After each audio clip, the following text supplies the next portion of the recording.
Hey, yo, ladies and gentlemen, welcome. Another episode of the All Pro JAFFOs, bringing you the highly elevated sports talk for the highly elevated sports fan, coming to you live from YouTube, Twitter, Facebook, and Twitch. I am your host, JP.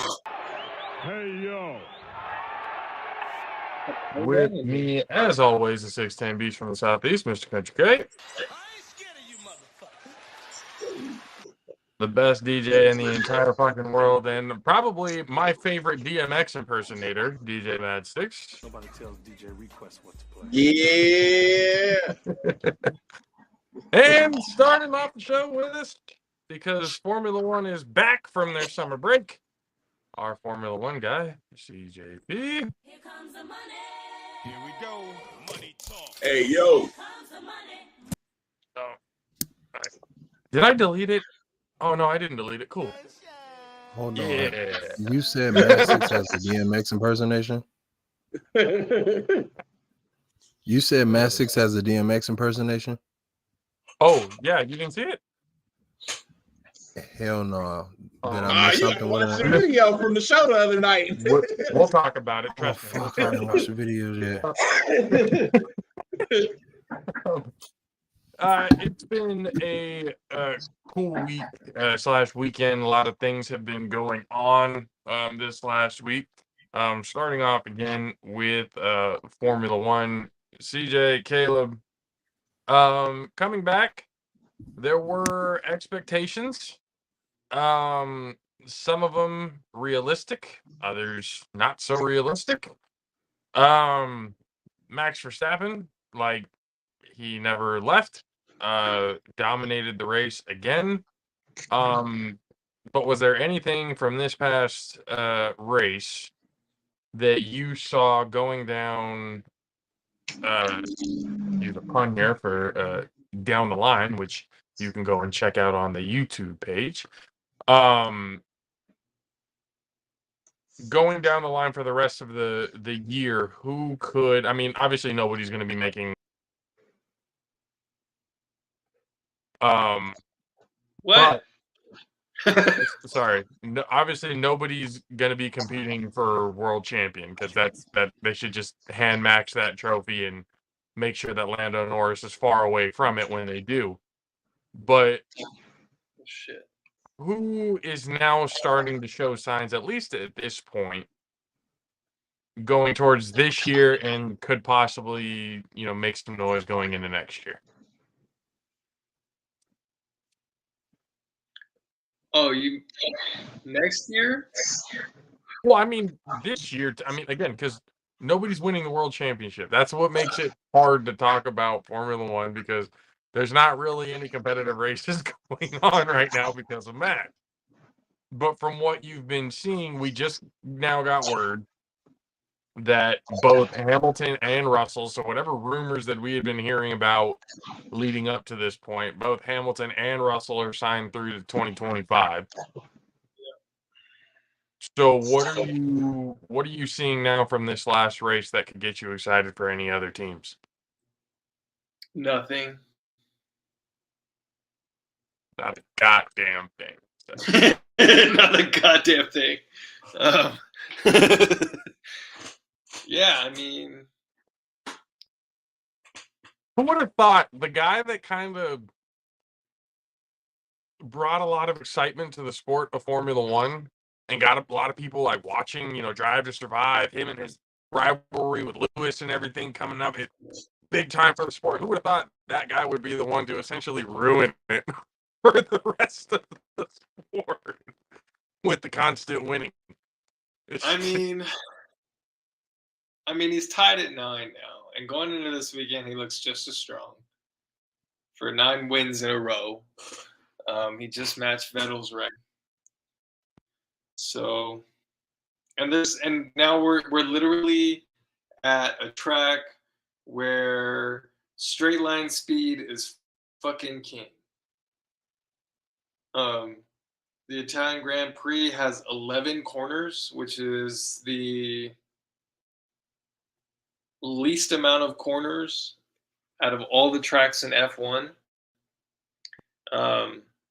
So it's really just a flat out fucking race. And I mean, the Red Bulls should, McLaren actually should be on the podium.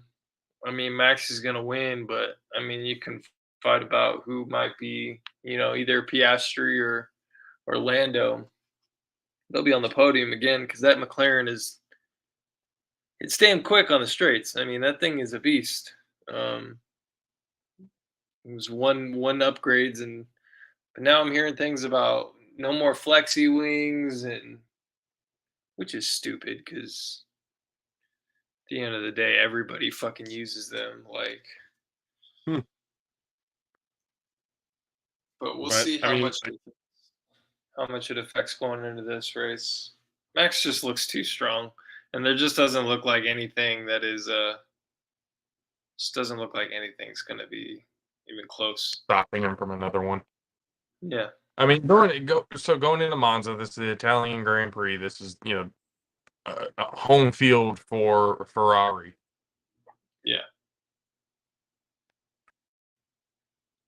Can we start seeing some changes from Ferrari, or are they just going to shit the bed in front of their home crowd yet again? They already changed everything. They fired their whole administration. If they can't get this shit together, I mean, they might as well just drop out and go to Formula E for all I give a shit. Damn. Ferrari fucking And up I that think much, huh? Leclerc's falling off. I don't know what the fuck's going on with him. I don't know if it's technical. I don't know if it's strategy. It's just that guy can't catch a break worth of shit. And Carlos Sainz, I mean, he's doing the best he can, but when you have a team that is it's just dog shit, just dog shit. Well, I mean, from a All you team do. that you expect greatness from, given the track record. Yeah, but I don't know. These guys are getting on like These past few years, they've really shit all over themselves. They shit the bed. I'm talking their like old. waking up from a coma and getting too excited and then just losing your bowel system. Kind of shit the bed. So I mean, so then where do you? I'm excited for McLaren. You said, say what? I'm excited for at least for next year. McLaren's going to give. I think they're going to give Red Bull a run for their money. I think so. Yeah, I think With next Brown year at the helm McLaren's going still, to huh? give it a shot. Huh? With Zach Brown at the helm still, huh? I mean, whatever they fucking did, that thing's a rocket now, and he's got two really good young drivers, Lando and Piastri. I actually thought that what happened when basically the turnaround when they got their shit together with the car, that saved Brown's job. The fact that they're now competing in like the top 5 of races, getting podiums and stuff like that, that saved his job because there were a lot of talks, especially right after the whole, Danny Ricciardo situation, that Zach Brown's time there was almost up. People were thinking that they were going to be looking for a new coordinator, new guy at the helm to get it going. But now, man. The improvements in the car, like you said, 2 young drivers.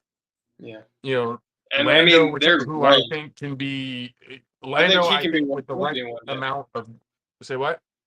I think he can be world champion one day. Oh, Lando, of course. Oh, yeah. McLaren really has to dig deep and keep this success going because they don't have a very big window, I don't think. Huh? I don't think they have a very big window because Lando is going to be getting to that point where he's going to be getting looked at by the top teams, getting that top tier money. This car, I mean, after the midway point, I mean, this car has really stepped up for him. They really tailored it for him, and him and Piastri, and They're doing their Was that thing. not necessary? Or so this is something that I've been trying to figure out. Hopefully, you can maybe help me do that. When we're talking about when drivers get signed to a team for like, on average, it's like 1-2 year deals, right? For the real Yeah. good racers, it's 4 years plus, Max, Lewis, all that kind of stuff. Yeah. When you're a team and you have certain drivers, why would you not tailor your car to your driver?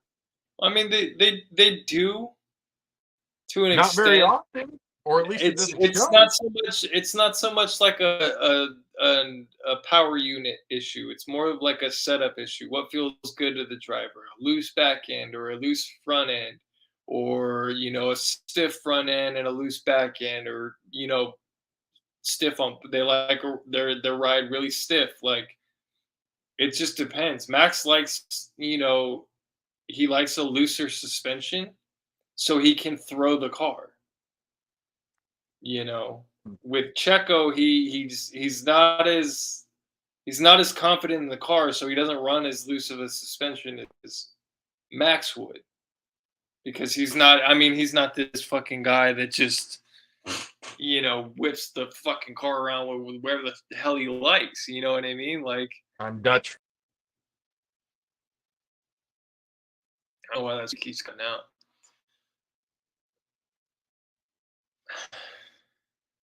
The sound's out. Still out. We can't hear you. You need some new internet. Yeah, we can't hear shit you saying, my guy. We're gonna run the show. We take over. It's the takeover. Hey, look, so My gosh. basically, you know what I'm saying? Just pretty much explain your last point, Caleb. I don't know what the fuck my last point was. My ADHD kicked in. What You're talking about the suspension, the suspensions. Yeah. No, I mean, drivers, it just depends. Is he back? You not hear me now? Yep. Yeah. Yeah, you're back. Jesus fucking- One fucking No, thing is but- another. With having those different suspensions, I mean, Nikita Mazepin will have you thinking, if you've watched Drive to Survive, he'll have you thinking that they're running two completely different setups. And it really just comes down to who's willing to push the car to the absolute limit. And if one driver can't find that limit, then I mean that's on that driver. But I mean, as far as brake bias, when it comes to how much brake pressure they want, how much that kind of stuff, that's usually up to the driver, because it goes off what they feel in the car. Well, They don't so I necessarily. mean, okay, so yeah, Mazepin will make you.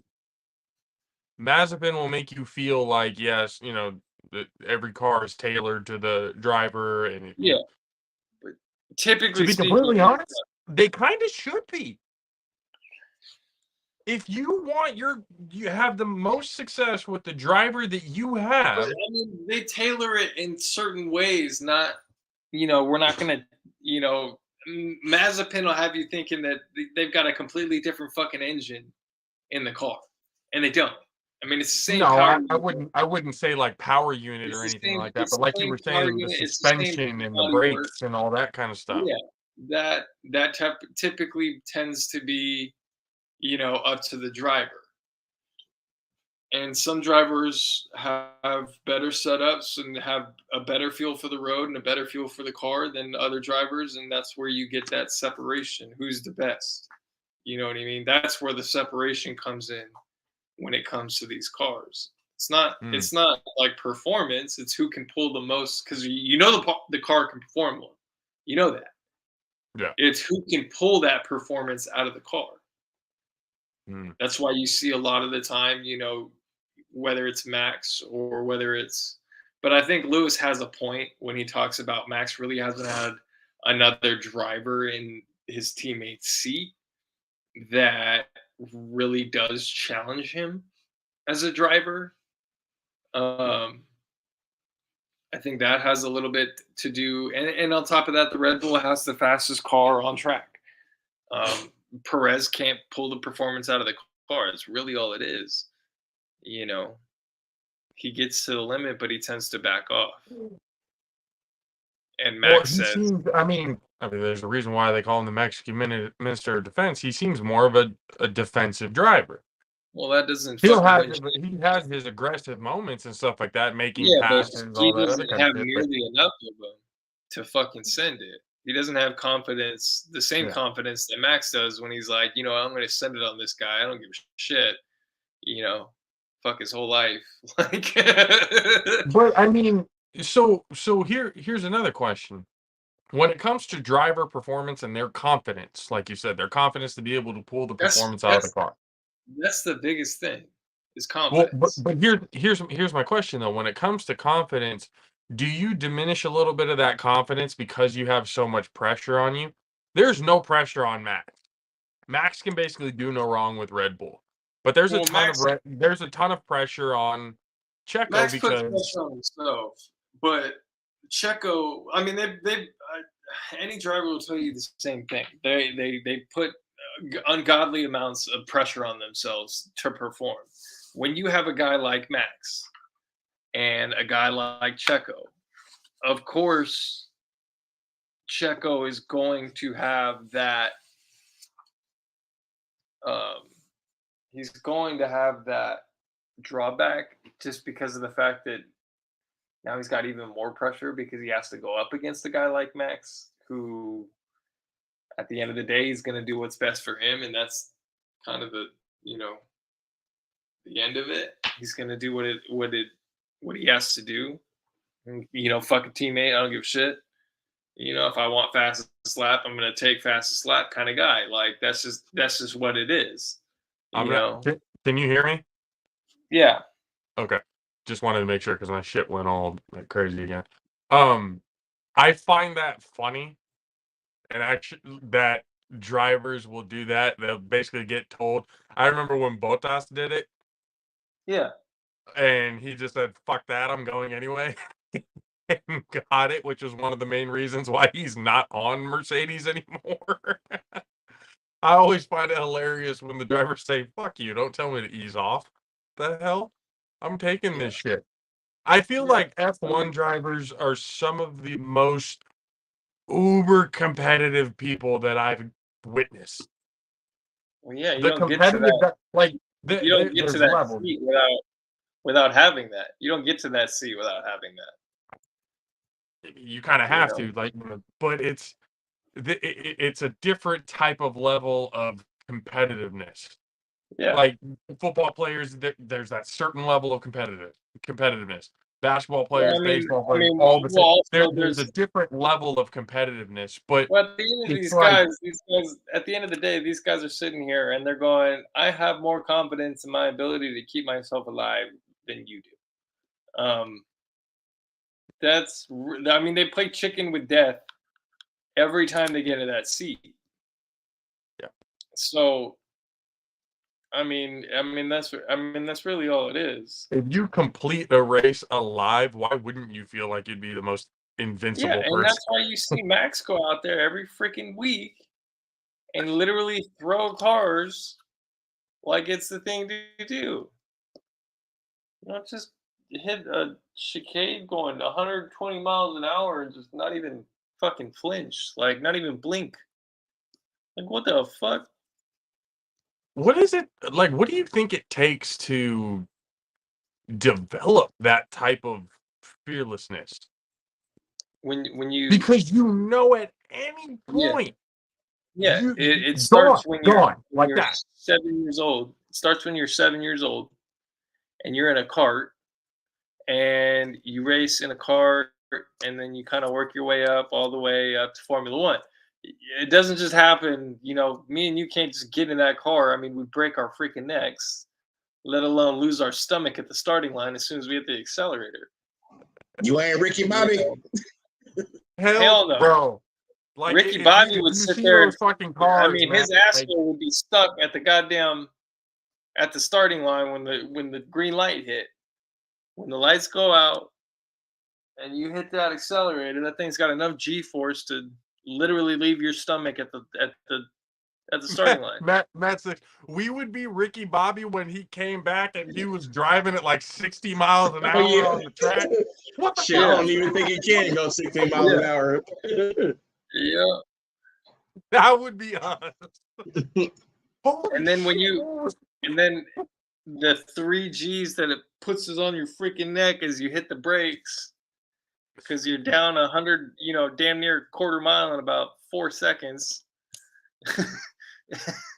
It's wild. The amount of the intensity and the training and everything that they have to do. It's pretty wild, man. Like, I do that shit on the straightaway, but I wouldn't do. I wouldn't do the turns, but I floor that shit on the straightaway. I'll drag race that shit. I'll be gone. I'll put some You hit slaps that on and be down the highway. You hit the first turn and you put all your weight into that brake pressure. Oh, only yeah. to find out that you ain't even a quarter away of brake pressure that you throw your whole goddamn body into the brakes. That whole thing. Like, Go. That's a no for me, dog. Like, that's a no.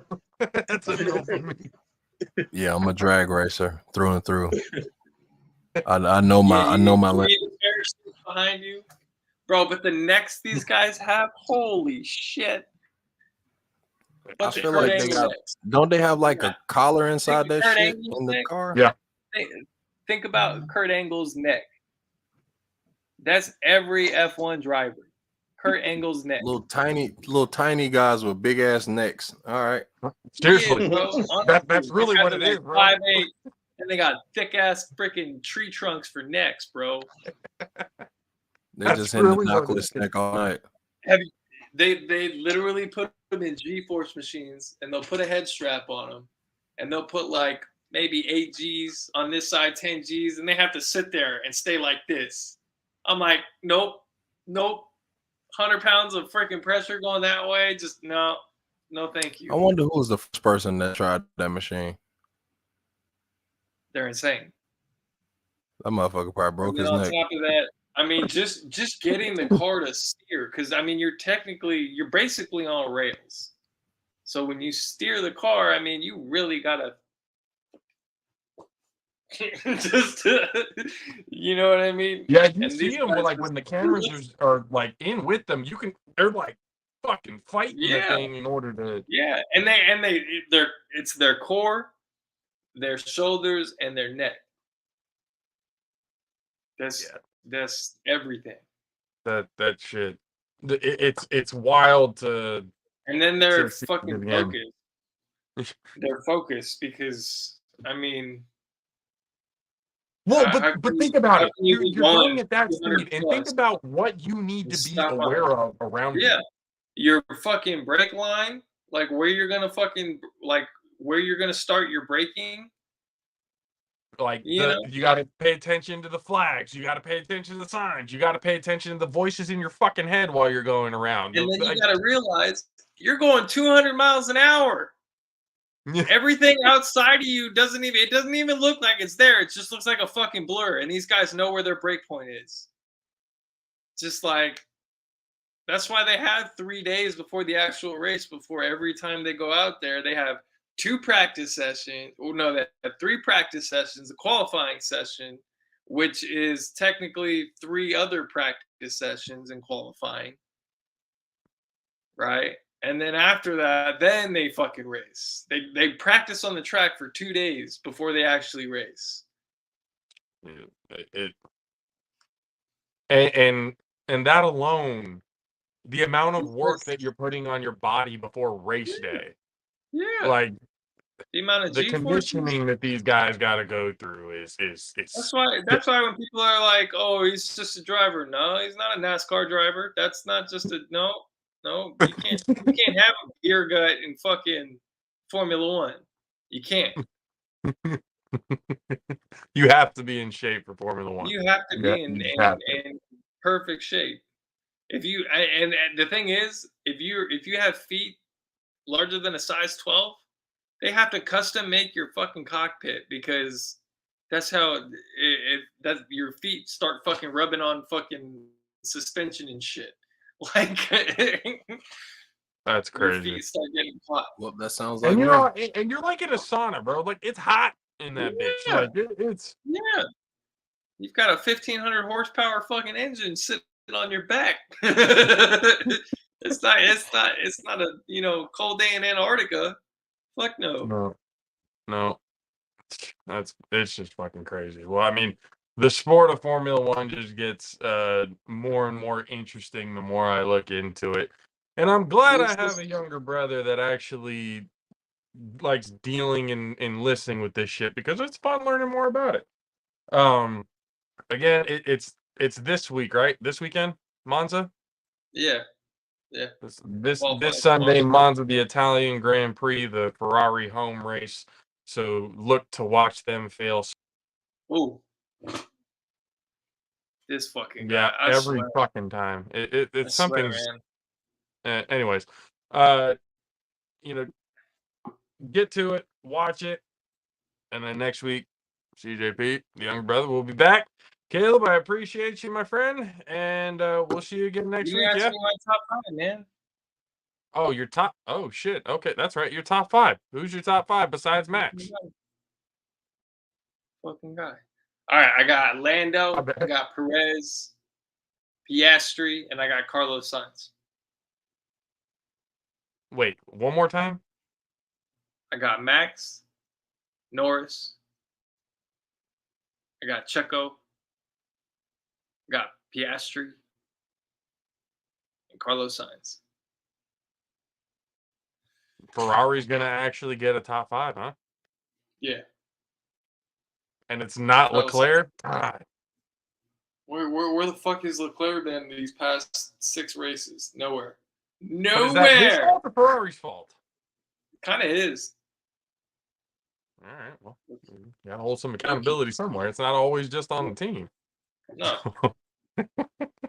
Sometimes players get the yips, so Yeah. that might be the situation with Leclerc right now. What happened? He's been off though.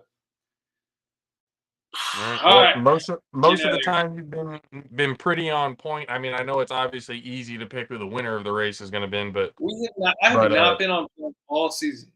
Your podiums have literally one situation. It's kind of like the man that we're going to have on here for I've had 4 weeks in a row that I've been fucking wrong. No, you have been right up until a certain point in the game that. Yeah, I have been right. It's like, oh fuck! Had it not been right for that, so long as that Max is 100% right. I'm only right when Max wins. And that's happened pretty much all season long, except for what 4 or 5 races. Yeah. So no, 2 races. 2 races. 2 races. That's fine. 2.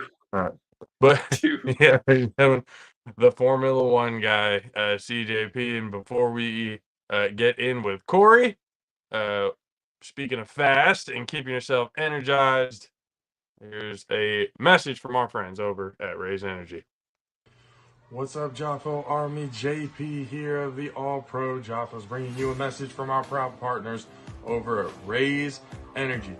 Raise Energy takes a giant leap of faith with instilling a high-quality formula to bring the consumer a powerful yet sustained energetic experience to help us put your workouts and focus in general to the very next level. Perfect for anyone at any time. Raise Energy has become the most popular, the best rated energy drink on the market to date, with a phenomenal flavor profile that puts most of the competitors just downright to shame.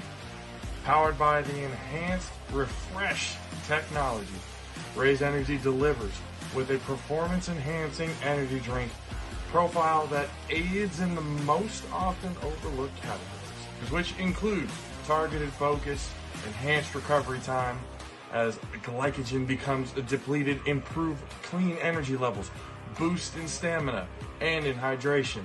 Most importantly, each can of Raise has absolutely 0 calories, 0 sugar, 0 carbohydrates to give you a smarter and healthier option. You should not have to drink or settle for any other energy drink that contains more sugar and carbohydrates than you can count. Instead, Opt for the smart choice with the #1 fan-voted energy drink on the planet with Raise Energy Drink. Use the promo code ALPHARAISE at checkout to get 15% off of your order. Demand more. Join the Raise Rebellion. Let them know the JAFFOs sent you.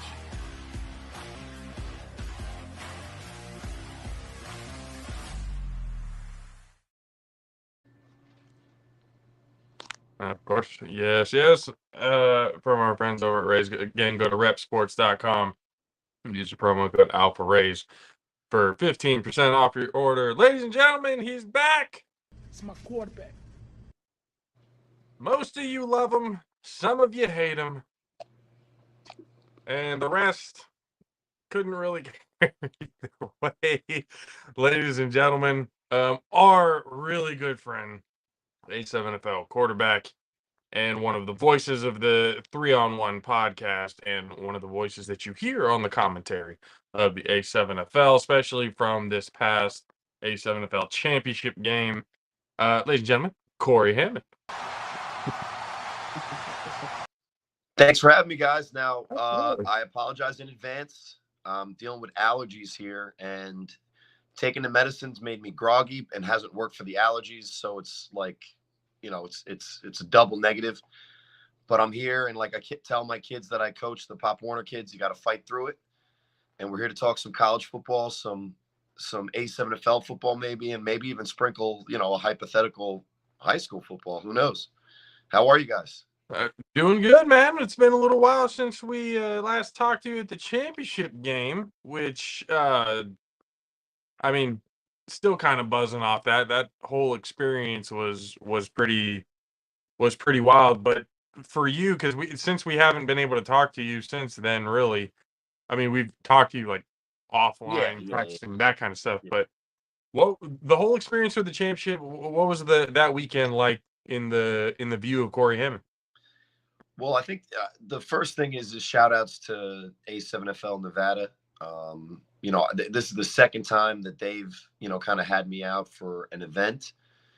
Both were at in Bullhead City at Anderson Automotive Fieldhouse. And it was just a great experience all around. I think, I got to shout out Lot J Tacos. If you're ever at an Oakland Raiders game, you can ask them for the East Coast Corey Hammond special. It's a legitimate secret menu item, and it's delicious. And I'm not going to tell you what it is. You just got to go in there blind and just eat it, and you will thank me later. I told him to make it. He was like, "Yo, let me take a picture of that," and then he said, "I'm putting that on the menu because, that's how it goes." But it started with the Friday. We had the show, and the show was funny because when we do the podcast, we just kind of, go, right? There's things to talk about, the personalities, and we just do it. It was the only time, and I was talking to you guys because we were hanging out at the house that you guys were still in that house that day. You guys got the upgrade later. But the Friday, we were still all hanging. Then we went to the field house. We were working on everything. You guys were a part of it. But I was saying, like, this is the only time I ever felt like, any kind of nerves before doing a podcast, because it was such a big deal. I had roped Matt Ryan into the race, which was a big part of that whole evening. There was a whole bunch of bits that we were gonna do, but then they just kind of got shit canned on the fly because that's just how live TV goes. But it was definitely an experience. I was promised that there was going to be a crowd, and there was not as big of a crowd on a Friday night in 120-degree weather in Bullhead, Arizona, for the 3-on-1 podcast. Who we have fans, but I'd say they're more New Jersey, Vegas based than Bullhead. But that was a great day. Then Saturday we had combine, flag tournament, arena game. And then obviously one of the greatest games I've witnessed live. I was sitting next to an NFL head coach talking about the league that I've been playing in my entire adult life. You know, we were watching great football. We were watching, you know, a great story. You know, a lot of times you see a game and, you know, there's good players and it's fun and it's action packed. But it was also like there was a narrative to the championship that made it, you know, that much more memorable. You know, in American culture, one of the things we like is the story. Now, you could look at, you know, nameless, faceless players without numbers, and there's no context or who this guy is or what he comes from or, you know, what his journey to here was. But that's kind of boring. I think that's why, you know, Matt Ryan, you know, works so well at what he does. And for that game to have the story that it was, that the Nightcrawlers just all, you know, all athletic and everybody's just as good as the next guy doing whatever they can. Logo Davis was, you know, he ended up with 6 touchdowns on the day, and he wasn't even Mark Bagway. And they're about to go up 18, you know, inside the 10, and all of a sudden a guy that, you know, the three of us, and rightfully so based on what we've seen, talked shit about. Guess what? He answers the bell, makes a huge play. They get back in it. You know, it was just a great experience. I would say that most of the championships I've been involved with in the A7FL, for whatever reason, the, you know, the competitive nature, you know, how the playoffs kind of prepare you, but also just the level up that all of these guys get to when they get to the championship. It's always been a close game, but having it, you know, being a Northeast, a New Jersey guy, you know, from the beginning of this league, before it was even branded A7, and getting on a plane to go to our championship between a team from the western part of the United States in Vegas and a team from, you know, Florida in Tampa Bay. Just saying that, right? Mm-hmm. Vegas versus Tampa Bay in the A7FL championship. We used to call it the Beef Bowl, and it was 2 cities in New Jersey. Sometimes just Jersey, because, you know, they didn't even rep a team. So great weekend, all-time great weekend. And you know, I've had a pretty decent run at this. I'm going to be 37 when the next season starts. So I've had a lot of experience. I would say that the Vegas championship experience was one of the better ones, especially in my football career, and especially in my announcing career. That's for sure. No, that was the whole, you know, again, we've told everybody the whole weekend was just fun to be a part of and fun I watch ate a pretty, and shout outs to your previous sponsor. I had a pretty damn good cake, a protein cake. That was delicious. Needed a little dry. Well, I mean, hey, most good cake is a little bit dry. You need milk. But if you want to have a delicious treat that's also relatively healthy for you and help you build muscle, check out Ray's Cakes. Jay will help you out on that promo. That's Ray's Cakes, Ray's Energy. Whatever the tagline is. Quick before we get into quick shout out to Brady, your son. Quick shout, because Woodbridge Barons, let's go. I saw the film, obviously, that your wife Jessica put up. Shout out to her, because I saw it immediately. I had the Remember the Titans vibes, the sunshine at the end of the game, just blocking everybody in the path for the touchdown type of thing. So she sent the film and we put it up. I think the last time that I looked at it was about an hour and a half or so ago. It was sitting at 55,000 views. So it is on TikTok. So for our TikTok page, it's by far, the highest viewed one that we've had. That's awesome. Your wife did say, she's like, "Oh, the comments are a little harsh." I said, yeah, she's new to the hate is validation type of thing. But yeah, I was about to say, I'm like, these guys don't realize that this freshman, like, be able to enjoy the play and everything like that for what it is. No need to talk a whole bunch of crap. But I mean, shout out to him for making the play, because the first block, I hear you in the background going, "Damn!" Like, Brady he just laid him out, because dude was just flying, and then realizes he's got to get upfield and just. Corey, he's already faster than you. I'm sorry. Yeah, like, he is. Already. He just zoomed past everybody to be able to get to the next two guys that he ended up taking out.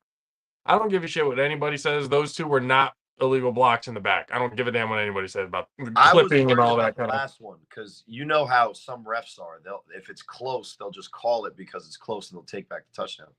The first one that he did, the kid looked, and you can see it on the film. You can go on the TikTok and be able to see it. The kid looked at him and went, "Oh shit!" Brady hit him as he was turning, so it looked like, oh, okay, he might have pushed him in the back. No, but then the last one, I could see where you said like he kind of it was close. Lowered the, I was worried about it when I was watching it. It was close, but it was fine. There was nothing about it was the blindside block that was the questionable play. That was not Brady who did that blindside block on that play. Well, by the way, that did. Nah, I'm not going to ruin it. You're onto something there, is all I say. You're onto something. But it was again. You're onto something. He had the sunshine vibes, the big blocks, the number 12. It all fit. So I was like, I just wanted to shout him out real quick because regardless of what anybody says, that was a pretty damn good play. What's funny is in that game. Now the first thing is that kid who was running the ball had a huge game. He had all three of the team's touchdowns one way or another. And that's Kyle Campos. That's been Brady's number one, wide receiver target for, a while now. He was one of my players we won this, our league. It's the NJYSFL, long story. I can talk. I don't want to get into talking about that. But we won our state championship last year for the 8th grade. A lot of these kids are playing in the high school level together. So it's fun to kind of, watch them take their next step together. But he was gassed because that kid Kyle was, doing a lot of the things for the offense because, at times in that game, that was Monday, Brady was struggling in that game at quarterback, right? He wasn't what Rob would say is ass. But he wasn't as impactful as he was, like, for instance, the first game where he scored all 3 touchdowns, 2 rushing, 1 passing. So when they run the play where his buddy's getting the ball, it's kind of a really proud dad moment because, a lot of kids, even the first week, the team that they played, this was actually the junior varsity game. My freshman son starts for the freshman team and the JV team. So when they were playing JV, the other kid that was across the way on another team, I'm not going to shout him out. He's a child. But after he had a bad play, I saw him, stomp off the field and go sit by himself on the bench. And, I use profanity. I'm trying not to use profanity. I'm coaching my 8-year-old now, so I got to try to be better at that. But he was being a little asshole. This fucking little bastard walking over there, throwing a little shit fit, fucking baby. So I just cursed. I got it out. But a lot of guys, when they struggle, right, it's about them. So fuck this, you fuck this. No, Brady was actually struggling a little bit in that game, and that's the play. I mean, that's the game that he was able to do that play in. Was a game that he wasn't doing that great, or he wasn't getting as much success as he normally would, or people have normally expect. So in essence, he had a sub, par, for his average game. Now, he didn't like throw 8 interceptions or get pulled or anything. He just didn't score. But guess what? The effort was there. And, as far as a leader, I was really proud of him. So, keep the views coming. And if they want to hate, fine. But the kid's already 6'1", 180, and he's 14 years old. So, probably most of those trolls. Yeah, I'm just saying, like, with all the, I've gotten to a point on social media. Validation. No one has ever done anything great without somebody saying, "Oh, that's wrong," or "You suck." Yeah. So I would say there's plenty of room to grow. I was just saying, like, I was actually impressed with that Galileo play. said the Earth was round, and people are still doubting him. That was like 500 years ago, I think. People still think this fucking Earth is flat, and they post about it like it's fucking they figured something out. And yeah. I love actually watching those exchanges that you have every once in a while. I can't deal with that. That one just offends me on a very, like, I love conspiracy theories, but it's like, all right, right? So, like, you know, there's all the conspiracy theory. I don't want to start getting off on a tangent, but like when somebody's like, oh, there's a conspiracy theory, it's like, well, who benefits? And it's like, well, you know, the whole Earth is run by aliens, and every time you go to the doctor and, you know, get your blood taken, I'm just making one up, this isn't a real one, you get your blood taken, it gets sent up to the aliens. It's like, all right, at least somebody benefits from that. Like, who benefits from the Earth being flat and telling everybody it's round? Just DJ Madsticks, that's it. I don't know how he does. Yep. I don't know how he does. Turn it into a just record. him. It's just him. What's up, Country K? I know you're muted in the background because you know you could take a. So how you doing? I'm good, brother. I'm good, man. I saw that you've been playing with an injury for you know what, like 6 years now. No, it's been a couple seasons. No, we're pretty much narrowing it down. So recently I just I went to the doctor and he pretty much said that my at first I thought it was my hamstring because of the pain I was having. He said my left glute hasn't been firing for like a while. And then I told my boy that's a PT, and pretty much he said it might be it could be that, or it could be I have a hip situation. So he said I should get to a physical therapist to check it out further. Well, let's be clear. That's the most Corey Hammond thing in the world to do is play for 2 years with a non-firing glute. You could just say that your ass wasn't working, and that's fine. I don't know if that's false or not. I literally had a dead ass. Dead ass, yes. And you're not even really from New York, New Jersey area. You're the Tampa guy, and the fucking poor insomniacs hurt your feelings. Like, unfortunately, I think you might have to deal with a little bit in college football again this season, my guy. Oh. But shout out to Van Dyke, who, again, for the third straight year in a row, is on the quarterbacks to watch list. And let's see if he gets pulled mid-season. But anyway. Getting into college football, I mean, things have already, week 0 is already pretty much come and gone. I know, it's so crazy. They start like, I feel like they're in like 10 years, they're going to start in like last October. Like it feels like it starts earlier and earlier every year. And that's maybe because I'm just growing a little bit more curmudgeon-y, and you know, I'm up to my you know, my hairline, which for whatever reason I got this little like stripe there that looks like it's thin. I'm up to my hairline in other football, whether it's A7, which is now a year-round league, and everything's happening, and everybody's trying to talk shit about how much I either suck at saying one thing or how they wish that I said another thing when I was praising another guy, but that's a whole nother thing. And then I got to coach my kids. And what was nice was last year, yeah, it was stressful. I actually was responsible for, you know, wins and losses with a team trying to win a championship.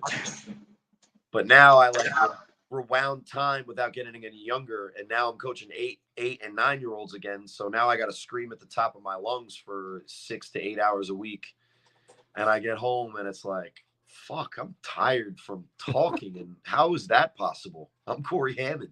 So getting to that point in time, man. Well, I mean, hey, football season is a great season. Unfortunately, since I'm heavily involved in the longest running spring football league ever, and I am also a college football analyst, coach, and now proud high school dad. I guess the only season I have off is you know, Christmas season. Nope, check that. The Vegas will be doing their A7 fall. So, yep. strap in. It's football all the time. Year 24/7, my friend. This is the year we all know. Just don't ask me anything about fucking basketball. Or baseball or hockey. I just don't have any time for any of that shit. Fine. So since week 0, I mean, through seeing everything that I've been seeing, it's kind of. I actually was impressed with how San Jose State went up against USC. They did pretty well that first half. That third quarter is just where everything kind of got out of hand for them, and ended up 56-28. But San Jose State, Nick Nash, former quarterback, now wide receiver, 3 touchdowns, 2 ESPN style. It was pretty much everything that everyone expected out of USC, but a lot more was proven out of San Jose State, I think, especially going into this Sunday against Oregon State. Yeah, that's one of those situations for San Jose where, they have really nothing to lose. Everybody expects them to not win, but I think they did a lot for their own confidence. But they better be careful how good they do, because their coach is going to get sniped soon. That's he's if he keeps succeeding, I mean, there were already rumors about it, this offseason. Yeah. But I mean, it happens. It happens. But what they've built there is good. Well, and the other thing I'll say about college football, I think it's week 0 especially, but weeks 1, 2, 3, 4. There's so many of those unfair schedule matchups that it's hard to gauge who the real top teams are. We get thrown a bone here and there when the occasional annual series get announced where it'll be ACC, SEC, or I mean, shit. In a year or two, I'm gonna have to get and learn all these new conference names. I'm actually looking at it right now, and okay, it's not until fucking Sunday. LSU, Florida State, number 5 versus number 8. Every other ranked team is playing in non-ranked cupcake stuff. Hey, I just want to shout out Mr. Ojeda and the Florida Gators for giving us a very good game last night. Damn. I want to shout y'all out very much. Appreciate y'all. That's the sign. That early victory lap is the sign of a couple of hard to bear seasons. You know what I'm saying? Like after Texas, that's going to be an interesting story. Is what happens with Ewers and Manning. Shit, man. Imagine you just had a pretty successful year at Texas at quarterback, and the fucking guy coming in is a Manning. Fuck, I would be pissed. I would be so pissed. Reminds me of when a guy named Drew Henson, who was the talk of the fucking world. He was either going to go to Michigan and play under Lloyd Carr, or he's going to play for the New York Yankees. And it just sounds fucking scummier when it's the goddamn Yankees. Don't even get me on that Yankees thing. But you guys remember Drew Henson, right? Not much, no. Well, during the time it was the thing. And then he had every chance in the NFL. I remember one time he was playing quarterback on Thanksgiving for the Cowboys in those the actual acceptable Cowboys jerseys, those late 90s where they had the star and it's the white jersey with the blue sleeves that I hated at first, but now kind of grown on me. I guess it's nostalgia. Country K, you remember Drew Henson? Yeah, and if I'm not mistaken, he was just on the NFL roster last season. If I'm not, it was either last year or the year before. He was like either on the Rams or the Seahawks.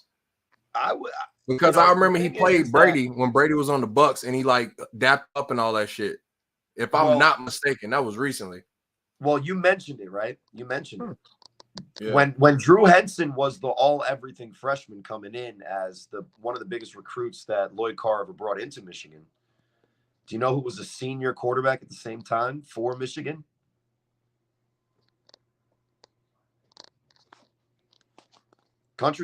Country K just said his name. I was gonna say, I was like, was it the man himself? Yeah, it was that fucking guy. And they would always put in Drew Henson. They would let him fucking suck. And then Tom Brady would come in third quarter, mop up his bullshit. They won like 9 games. He was the winner in seven of the games, and he didn't start in a bunch of them. And he had a bunch of fourth quarter comebacks, but that's what it kind of reminds me of. Imagine if how do you say that name? You're a Texas fan. Ewers. I guess it depends on how he does, right? So if he's doing great, it's Ewers. I've actually had Ewers. I've actually had a little bit of a quarrel with Quinn Ewers. When he was coming out of high school, there was all that, talk about him going to Texas. He was verbally committed at one point. He was going. And then, for some reason, unbeknownst to fucking anybody, he commits to Ohio State and goes to Ohio State. Didn't start, didn't play, anything else like that. And then because that happened, he decided to hit the transfer portal and come back to where he was originally going to go in the first place. And now it's catching up to him because it's not just Manning. He's got, there's another quarterback there who they have a good quarterback room there. And Manning, this is one of those things that it's actually pissing me off because it's reminding me of my fucking pro team that we can't figure out the goddamn quarterback situation. So we have 2 guys. Solution, your head coach fucking trash. We got 2 guys that are considered 5-star plus who were top recruits in their class on our fucking roster. And what do we have to show for it? Not a goddamn thing. We're right number fucking 11 right now. Okay, there's still people going like, What's Miami ranked? Miami's not even ranked right now. Hey, we're not ranked. We're not ranked, but we just won 38-3. You can't say that 11 is we're 11. Like they didn't even play a game yet. What I'm saying about it is they've always been in this situation where at the beginning of the season they're ranked essentially in the top 15. There's all these expectations. They win the first 3 or 4 games, 2 or 3 of them being decisively, and then it goes into that big game either against fucking Oklahoma or somebody else, or they fall asleep against Texas Tech or some shit. It fucking exactly. Something falls apart and they end up losing fucking 2 games in a row, or sometimes 3 games in a row. That sounds like a lot of teams. Let me just list them: Notre Dame, Tennessee, Penn State sometimes, Michigan sometimes. So when you're a brand in college football, your expectation is that we should win the national championship this year. And when they end up 9-4, which is a pretty above average season, it's a letdown, and it is what it is. Those people have to deal with it. That's why friggin' what's his name, Lane Kiffin's going to hang around for Ole Miss for a couple more years. He's not at Auburn or Alabama or wherever. Last year we supposedly had a top recruit quarterback and the number 1 fucking running back in the entire nation. I mean, they're saying Bijan Robinson is that guy in the NFL, so that they had a running back. But what wins in football? Is it having the best quarterback and the best running back, or do you have the best quarterback and the best running back? I narrow it down. I narrow it down mostly to one. I think there's a little bit of karma coming back for Ewers. That's why he has some of those games where it's like, what the fuck is this? What are you doing? I don't know. So it's like there's a little bit, especially with Manning coming in, because it's only a matter of time. It's only a matter of time. Ewers is going to hit the fucking transfer portal again and go somewhere else. I don't know where it's going to be, but it's going to happen at some point. And then we're going to be stuck in the same situation again where we have a good run game, good offensive line, a great defense, but somewhere down the line, a coaching decision or 2 coaching decisions come and just screw everything up. We've had coaches in the past, ever since Mac Brown left, we've had just a string of coaches that had all the hype in the world, but when it actually came down to executing and getting it done, they all fucking folded. Well, Some of the losses mention to it. Oklahoma that we had were absolutely excusable. Yeah. But When you talk like, about the coaches since the last really good one left, speaking, you're talking about Florida. No. I mean, talking about LSU. No, wait, it wasn't LSU. Right? Like I can go down the list talking about my. Oh wait, no, it's not Miami. Oh, you're talking about Oregon. Oh no, you weren't talking about Oregon. yeah, but there's Wait, a what team there's were a you different talking about? expectation with this team. A very different expectation. Listen, I think that Texas these in coaches a get position. paid a shit ton. Like our top 2-3 coaches getting paid in the entire country, it's always ranked as the head coaching job at Texas is one of the most sought after jobs in the entire nation because of what it pays and stuff. We've been paying these coaches ridiculous amounts of money to get us fucking nowhere. Well, I'm tired of stuck, seeing us you're in the stuck goddamn in the Alamo Bowl. You're stuck in the treadmill of you're way above average. There's years where Texas is average, but you're way above average. You're not Texas A&M at least. Oh, thank God. But Texas A&M made that move to the SEC, so we don't even know because Texas is playing for now. Yeah, but we're moving to the SEC too, along with Oklahoma, along with fucking damn near everybody else in the country. So now what do we say when Texas has to play in the same year? Alabama, Georgia, Tennessee. And then you look at a team like fucking Kentucky last year that was hard to beat.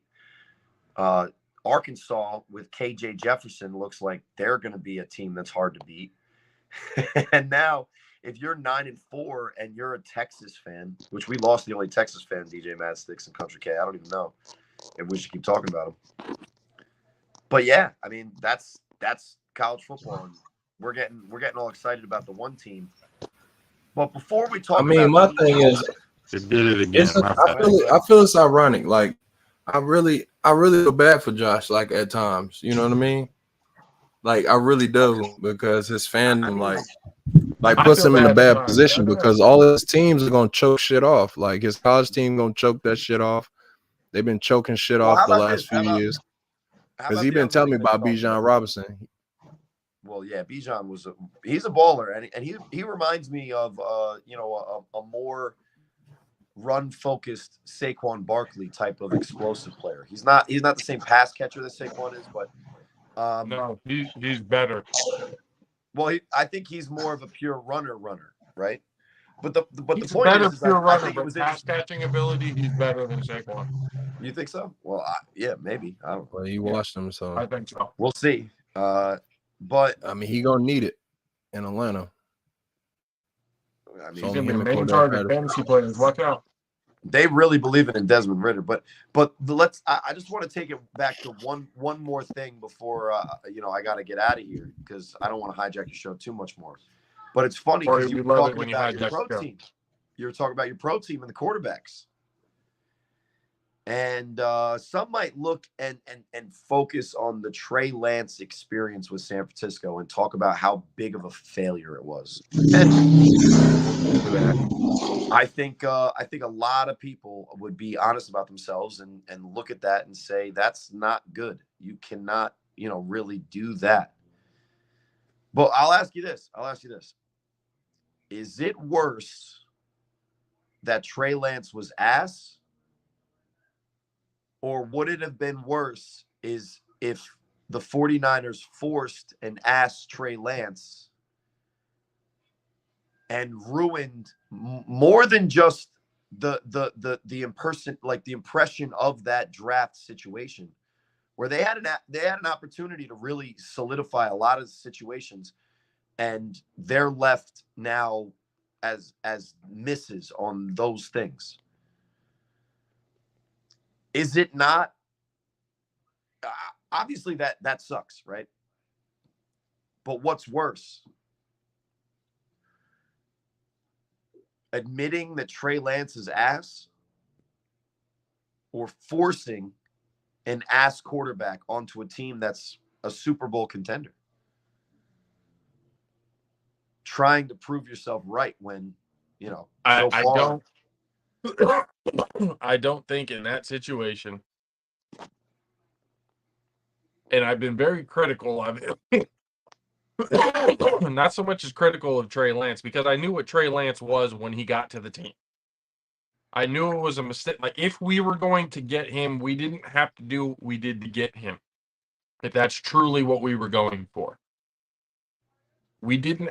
Where this turned into a failure was Kyle Shanahan and John Lynch tried to get fucking cute.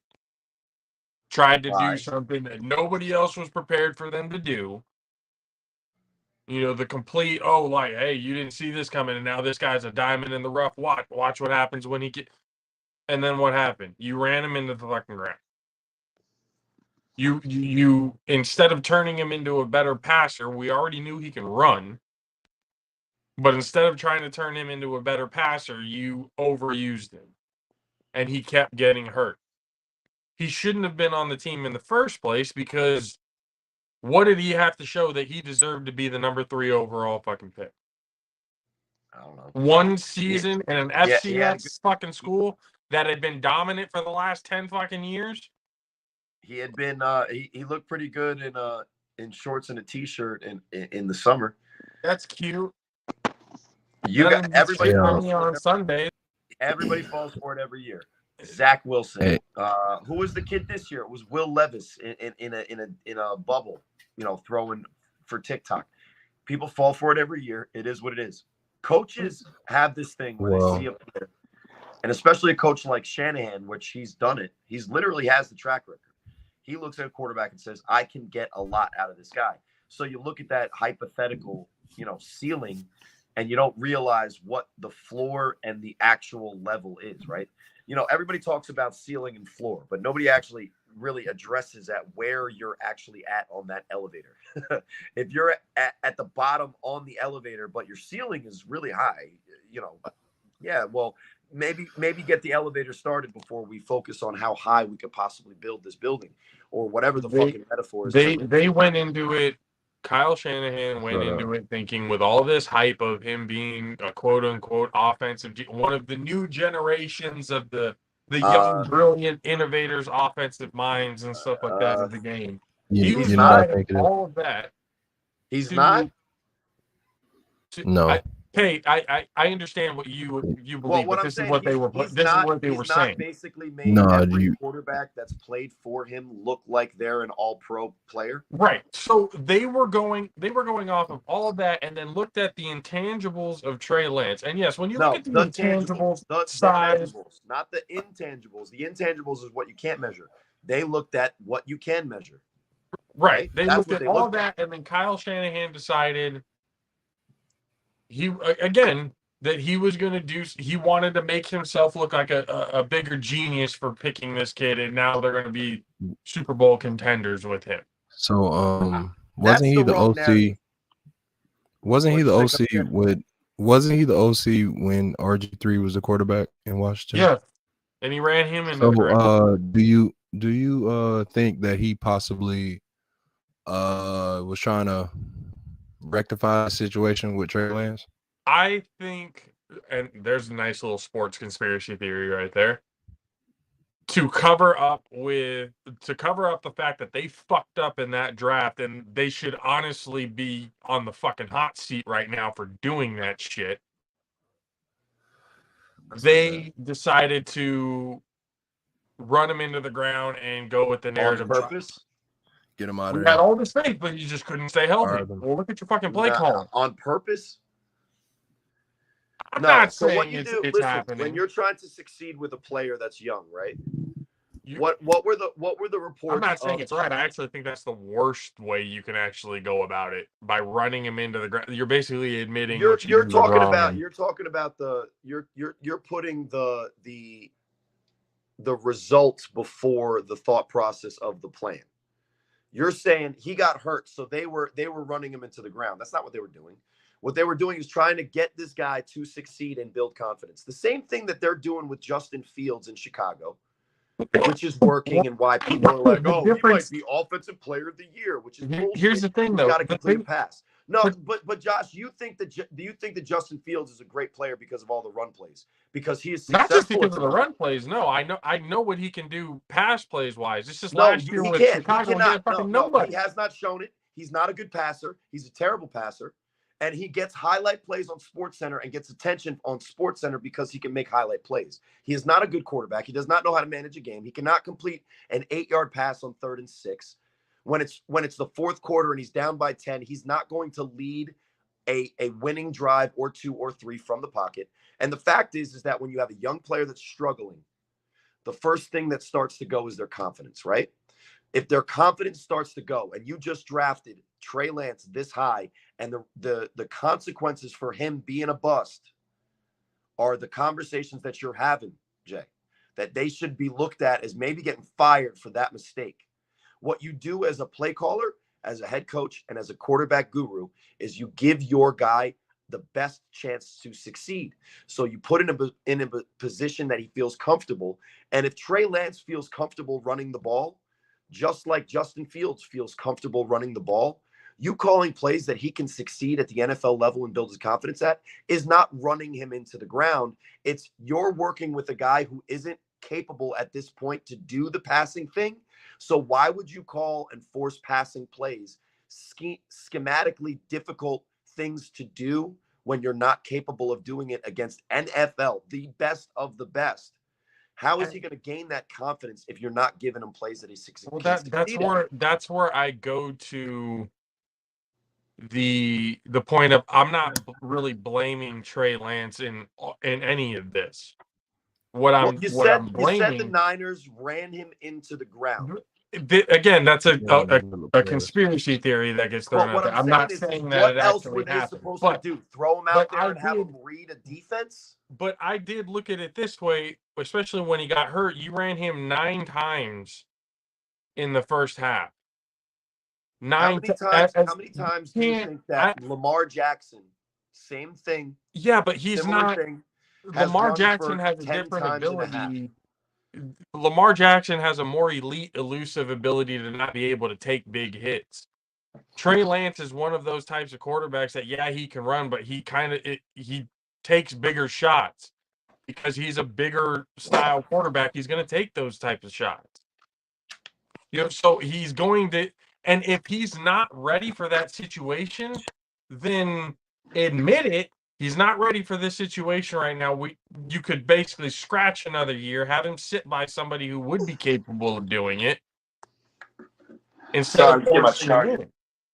But what I'm saying is, like, when the coaching ability is, they tried to get too cute with it. They played with the future draft picks. Luckily, they've hit on a good amount of those draft picks with who we have on the team now. But it was a situation where if you were gonna get him, you didn't have to take the steps you did to do it. I would not have been mad at them getting Trey Lance at number 12 where we were at. I would not have been mad at that. Based on the conversations that people were having, that wasn't how it was going to go. I mean, if they were going to trade up, that's who I thought, and we had this conversation too, of Mac Jones or Justin Fields. If we're talking about trading up to the number 3 spot, if you had to give me the choice, like right now, if I look back at it right now, and you had to give me the choice between Mac Jones or Trey Lance, I'm taking Mac Jones. I prefer Justin Fields because I think Justin Fields is a little bit better of a quarterback than people give him credit for. Is he not looking at the past with the clear lens of the result and making the decision as if that's what he was really doing? Or did he hate Mac Jones when he was first thrown out there as Kyle Shanahan's guy that he wanted? He despised him. He despised Mac Jones. I hate to be revisionist history here, Jay, but Country K, because you were there. when it was Trey Lance, was there not optimism? I did have optimism. Right? A little bit, but he was still thing. like, I don't know, we could have just waited. He did definitely No, say no, no. that. I'm not saying I've I'm not always saying that been the on trading the up. I've always been on the side of I know what he could do. I see the ceiling, all that other kind of stuff. You look at it, yeah, he has the potential to be something, but again, I've always backed and I've never turned away and shied from the fact that I've always said that out of Kyle Shanahan and John Lynch's tenure in the 49ers organization, that was the biggest blunder they'd ever did. And they didn't have to do that. They didn't have to trade. Where is their odds preseason, which is a really good way to kind of judge the roster construction, because you could take the coaching out of it because that ends up at the end of the year. But where are they projected approximately to finish in the NFC this season? Like what are they saying about them this season? Yeah, like are they the favorite? With Brock Purdy at the helm? Most people that I've been seeing, and I'm not saying this as a bias, K, regardless of what you may think, what I've been seeing, most of the people are looking at the 49ers as NFC champions representing in the Super Bowl. Or that's the what second people best are or the expecting third with best him with Brock Purdy at the helm. So, and that's complete bullshit. Well, but let's just be fair. Based on the decisions that the GM John Lynch has made in the past, 4 years?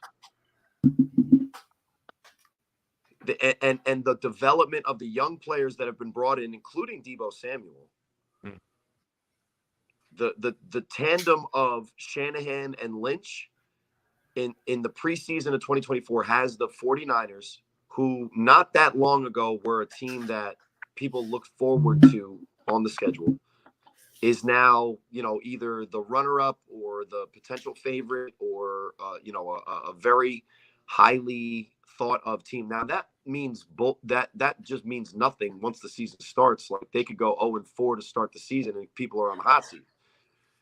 I would say that with this big of a blunder at number 3, trading up, wasting assets, with this big of a blunder, the rest of the job that those guys have done is absolutely almost immaculate, other than this.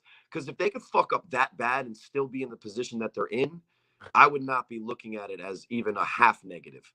And the fact that they got out of it without having the ego get in their way, and this year it's not Brock Purdy, who was Mr. Irrelevant, right? It's not Sam Darnold, who was a second round pick. A second overall pick that was a bust that still has natural talent, and maybe has the same thing happen to him that Geno Smith had happen to him, is that he finally becomes a professional. He's got enough experience, and then when he gets another opportunity, he's a fucking baller, which is likely. It's possible. And if anybody can resurrect Sam Darnold's career, it's Shanahan. So look at what your team did. Is they were faced with admitting that they made a mistake to do the right thing, or covering it up and trying to fix it so that nobody can say that they did something wrong. Well, I mean, look at how many professional organizations, not just sports teams, whether it's government, whether it's industry, whether it's the commercial businesses, anyone that fucks up, they're trying to hide it. They will never admit it. And they will put bad money after worse money just to try to make themselves look better and save face. The 49ers are a great organization because even in a blunder of epic proportions where they absolutely fucked it, they fucked it. North Dakota State is not where you reach for a quarterback. Carson Wentz at that time when Trey Lance was drafted was still not considered an MVP anymore, right? The Carson Wentz thing, I call the Trey Lance situation the fallacy of Carson Wentz. That if Carson Wentz could come out of North Dakota State and be great for the NFL, so can the next guy. It's not a thing anymore. Just stop it. So they admitted it. They said, "Hey, we fucked up." And you know what? Trey Lance gets an opportunity where the right thing breaks for him. All of a sudden, he could be the savior that everybody was waiting for anyway. So I don't know. I look at what the 49ers do on a consistent basis recently, and I would be thankful for that shit. Look at Country K. Country K got the Super Bowl with Tom Brady, and now his quarterback is Baker Mayfield. You son of a bitch. Big bait. Fuck you talking about? He rested shit. He can have all this fun all he want to. He gonna figure out the truth. Pretty much, B Rabbit gonna do what B Rabbit does. His head coach will forever be B Rabbit. That's what I'm saying, Corey. Like, and the more and more me and Kay have talked about this throughout our history with this show, the more and more I start to look at it and get frustrated to the point where look, the development of the players, good. We have a bunch of really good players. That's why we're probably favorited. Green Bay was always favored with fucking Aaron Rodgers. Did they make it anywhere? No, because they couldn't get out of the first round of the fucking playoffs. Who the fuck if the Niners develop? That's how what the Niners is like. We have all these good players. We have all of this, good. Oh yeah, this is a great team. But when it comes down to the biggest situation, fuck up every single time. Whether it's in the NFC Championship game or the Super Bowl. But what's the most important position on the field? QB, and we haven't been able to figure that out the last 3-4 years. They picked somebody in the fucking 7th round that was better than most of the starters in the NFL in his appearances last year. They got the cheat code. They got the coach that can make a quarterback look good. That's the cheat code. They got the cheat code. It can make the quarterback look good because it win us the Super Bowl. That's all I want to know. No. They damn near did it. If it wasn't for one of the greatest quarterbacks of all time, that you would probably say now, who's one of the greatest who's the greatest active quarterback of all time? I mean, yeah, but at the same time, they choked it off them damn goddamn self. Pat Mahomes came back, but they choked it off themselves. Two considered maybe the greatest active quarterback of all time. I agree with you. Offensive mind of all time, maybe. And Andy Reid. So I mean, listen, they lost the Super Bowl to the Chiefs. I mean, at this exact moment in time, that's like losing an NBA championship to Michael Jordan in his prime, almost. Not exactly the same, but it's similar, right? And who's their quarterback when they lost that? A fucking journeyman. A journeyman, fucking average ass dude. And if he makes those 2 passes in the 4th quarter, Mike Shanahan is a Super Bowl winning head coach, just like fucking Sean McVay. Man, I ain't blaming Jimmy for that shit. They choked that shit off. They was up 10, and they should have ran the ball. No, Raheem Mostert won the game the 2 weeks before. Play to win. The man ran like the man had over 200 some yards by himself, Corey. Like I hear you, but he had over 200 yards by himself. Over 6 yards a carry. They did the same fucking mistake Pete Carroll did. That was the same mistake. No, the Pete Carroll thing is at the one. They both all they had to do was run the ball. That's all they both had to do. In Atlanta, they had to run the ball. That was they had to run the ball against the Chiefs too. Yeah, when it comes to having to run the ball to run out the clock, Shanahan just doesn't like to do it. He did it in Atlanta. Chiefs defensive line ain't like that. Chris Jones is nice, but they ain't like that. That D line wasn't like that. They could have just ran the ball. They got a great offensive line. Would you rather your coach play to win the game or play to not lose? Man, look, at the end of the day, I want a damn ring. Up in the Super Bowl, we got to run this ball. When you have to come up with a strategy like this. You guys are talking about the result. Think of how many times the plan going into making that decision. But hold on, think about it this way. In that fourth quarter alone, okay, Pat Mahomes had 4 opportunities to come back. The 49ers averaged less than 1 minute per drive, because they kept trying to throw the ball. If you're playing somebody like Patrick Mahomes in the fucking Super Bowl, and you are in the 4th quarter with 10 minutes left and you are up 10, there is no reason why Patrick Mahomes should have 4 different fucking opportunities to get by you. You should be running out the clock as much as you fucking possibly can. We could do it. We had been doing it the entire game because, again, we were averaging over 6 yards a fucking carry.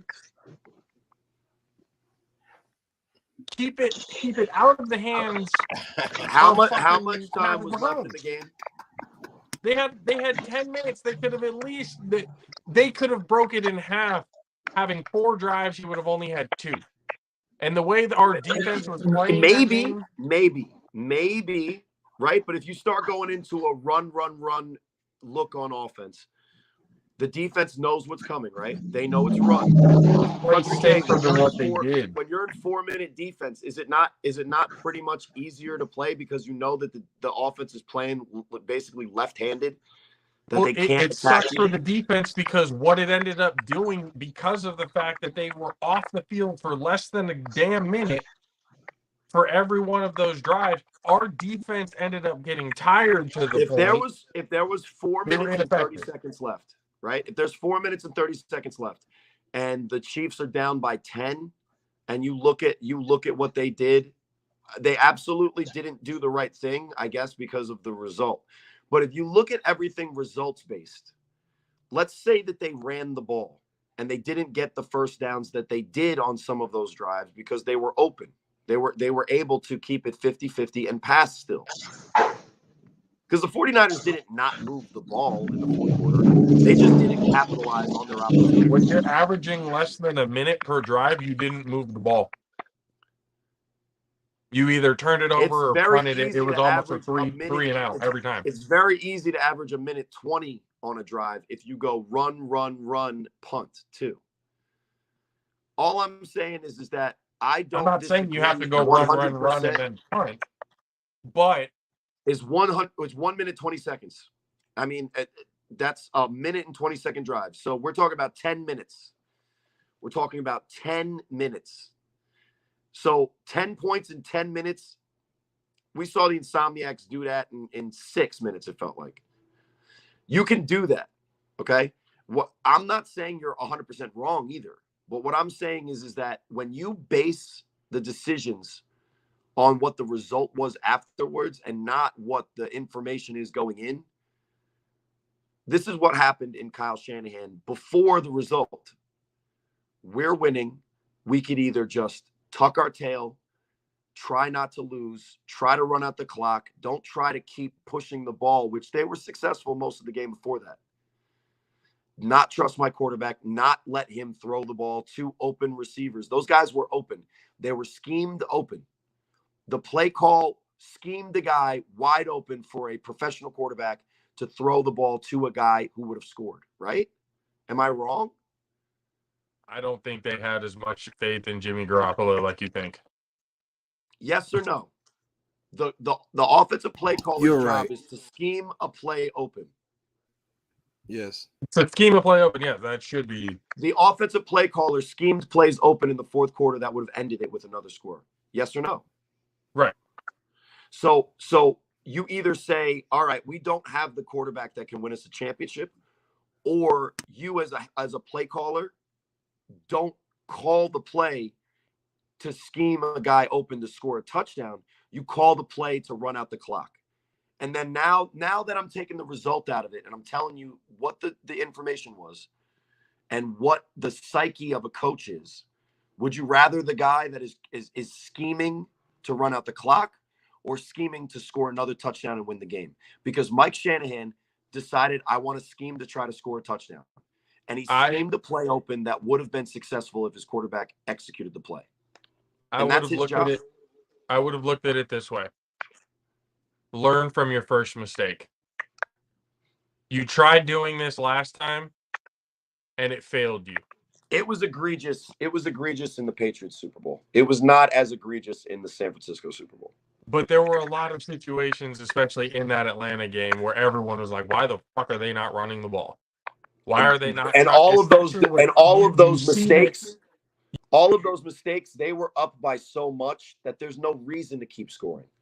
I would say, like, you see that Tom Brady's getting hot and you're not trying to run out the clock, like, to keep him off the field. Like, that just... So that's what I'm saying. You have 2 instances where it's literally... Kyle Shanahan could have literally stood on the sideline and go, fuck, this is deja vu. I've been here before. This has happened to me before somewhere, somehow. Not as bad, but somehow this has happened. And with I tried to do it this way last time, and it didn't work. So the type of guy you want fuck coaching it, I'm gonna the do it again. 49ers. So the type of guy you want coaching the 49ers is in that position because he took a bad beat earlier on in his career. He says, you know what, guys? We're going to win this on defense. Let's run the clock out. I want a coach that has situational fucking awareness. You want a coach that wins a Super Bowl. You don't care how it happens. You don't care what goes into it. No, And because he didn't win a Super Bowl, if he would have won the Super Bowl doing it that way, that we're giving Garoppolo the ball and everything, and he would have made that throw and all that stuff, we'd have a completely different conversation. You're right. It would have been a different tone, different thing. But now that you actually look at it, going, I wouldn't, because I think that he did the right thing in the San Francisco Chiefs Super Bowl. He obviously completely shit the bed against the Patriots. But what I'm saying is with the Niners against the Chiefs in the NFC Championship game, you proved that you really couldn't trust Jimmy Garoppolo by only having him throw 9 times in that game and Raheem Mostert just going ungodly on the fucking the Packers. You just get done with a press conference going, "Hey, if it ain't broke, don't fix it. If we're gonna run the ball this effectively, gaining 6-7 yards per carry, we're just gonna keep doing that." And what was happening in the Super Bowl? 7 yards per carry, and what did you go away from? You went away from what fucking got you there in the first place. The defense was That's selling where my out the problem lay. We had this. This is how we got selling out on the run because they knew that they need to stop the run. But they couldn't stop it. That was the thing, Corey. He schemed a wide open receiver that he trusted and would have scored.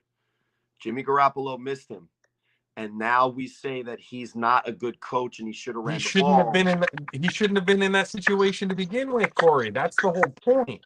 If you were in the situation, Jay, you would have not coached your way to the Super Bowl. The 49ers. I would not have put it. I'm sorry, I would not have put it in the hands of Jimmy G. I wouldn't have. I would have ran the ball. That's just. You would have not made the playoffs. Your team would have not scored as many points in the regular season or the playoffs as the 49ers did. The run plays and the run schemes that they run, which are the next level of his father's zone run game, would not be effective. He is one of the greatest offensive coaches of this era.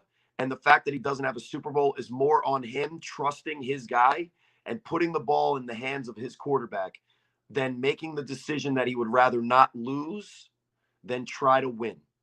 And if you ask me who I want to coach my team, I do not want somebody to stand there on the sideline, call run plays, and hope that the other team fucks up.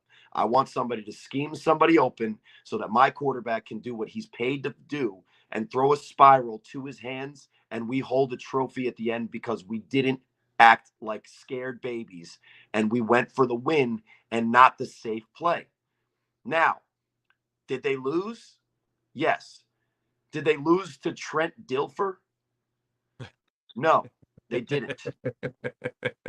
So when you break down the 49ers and you have a negative attitude, you sound like a fucking Yankee fan. You should have this many problems and be upset that your fucking team is favored to win the NFC after drafting a quarterback number 3 and trading up who was absolute dog shit. And their 7th round quarterback looks to be one of the guys that might be all pro this year because their head coach is a genius offensive mind that could make me look like an average NFL starter. You're welcome for your life. Stop rubbing it in everybody else's face like DJ Madsticks over here that's going to root for the Jets, think that they're going to win a Super Bowl. And Aaron Rodgers is going to be fucking above average. Hell yeah, we're going to win a Super Bowl. Not elite. And all of a sudden, they're going to lose in the division round of the playoffs. And they're going to be like, why did we trade for Aaron Rodgers? He's 39. This was stupid. I was saying it from the beginning. This was a waste of time. We should have went with Zach Wilson. He was fucking somebody's mom. You're welcome.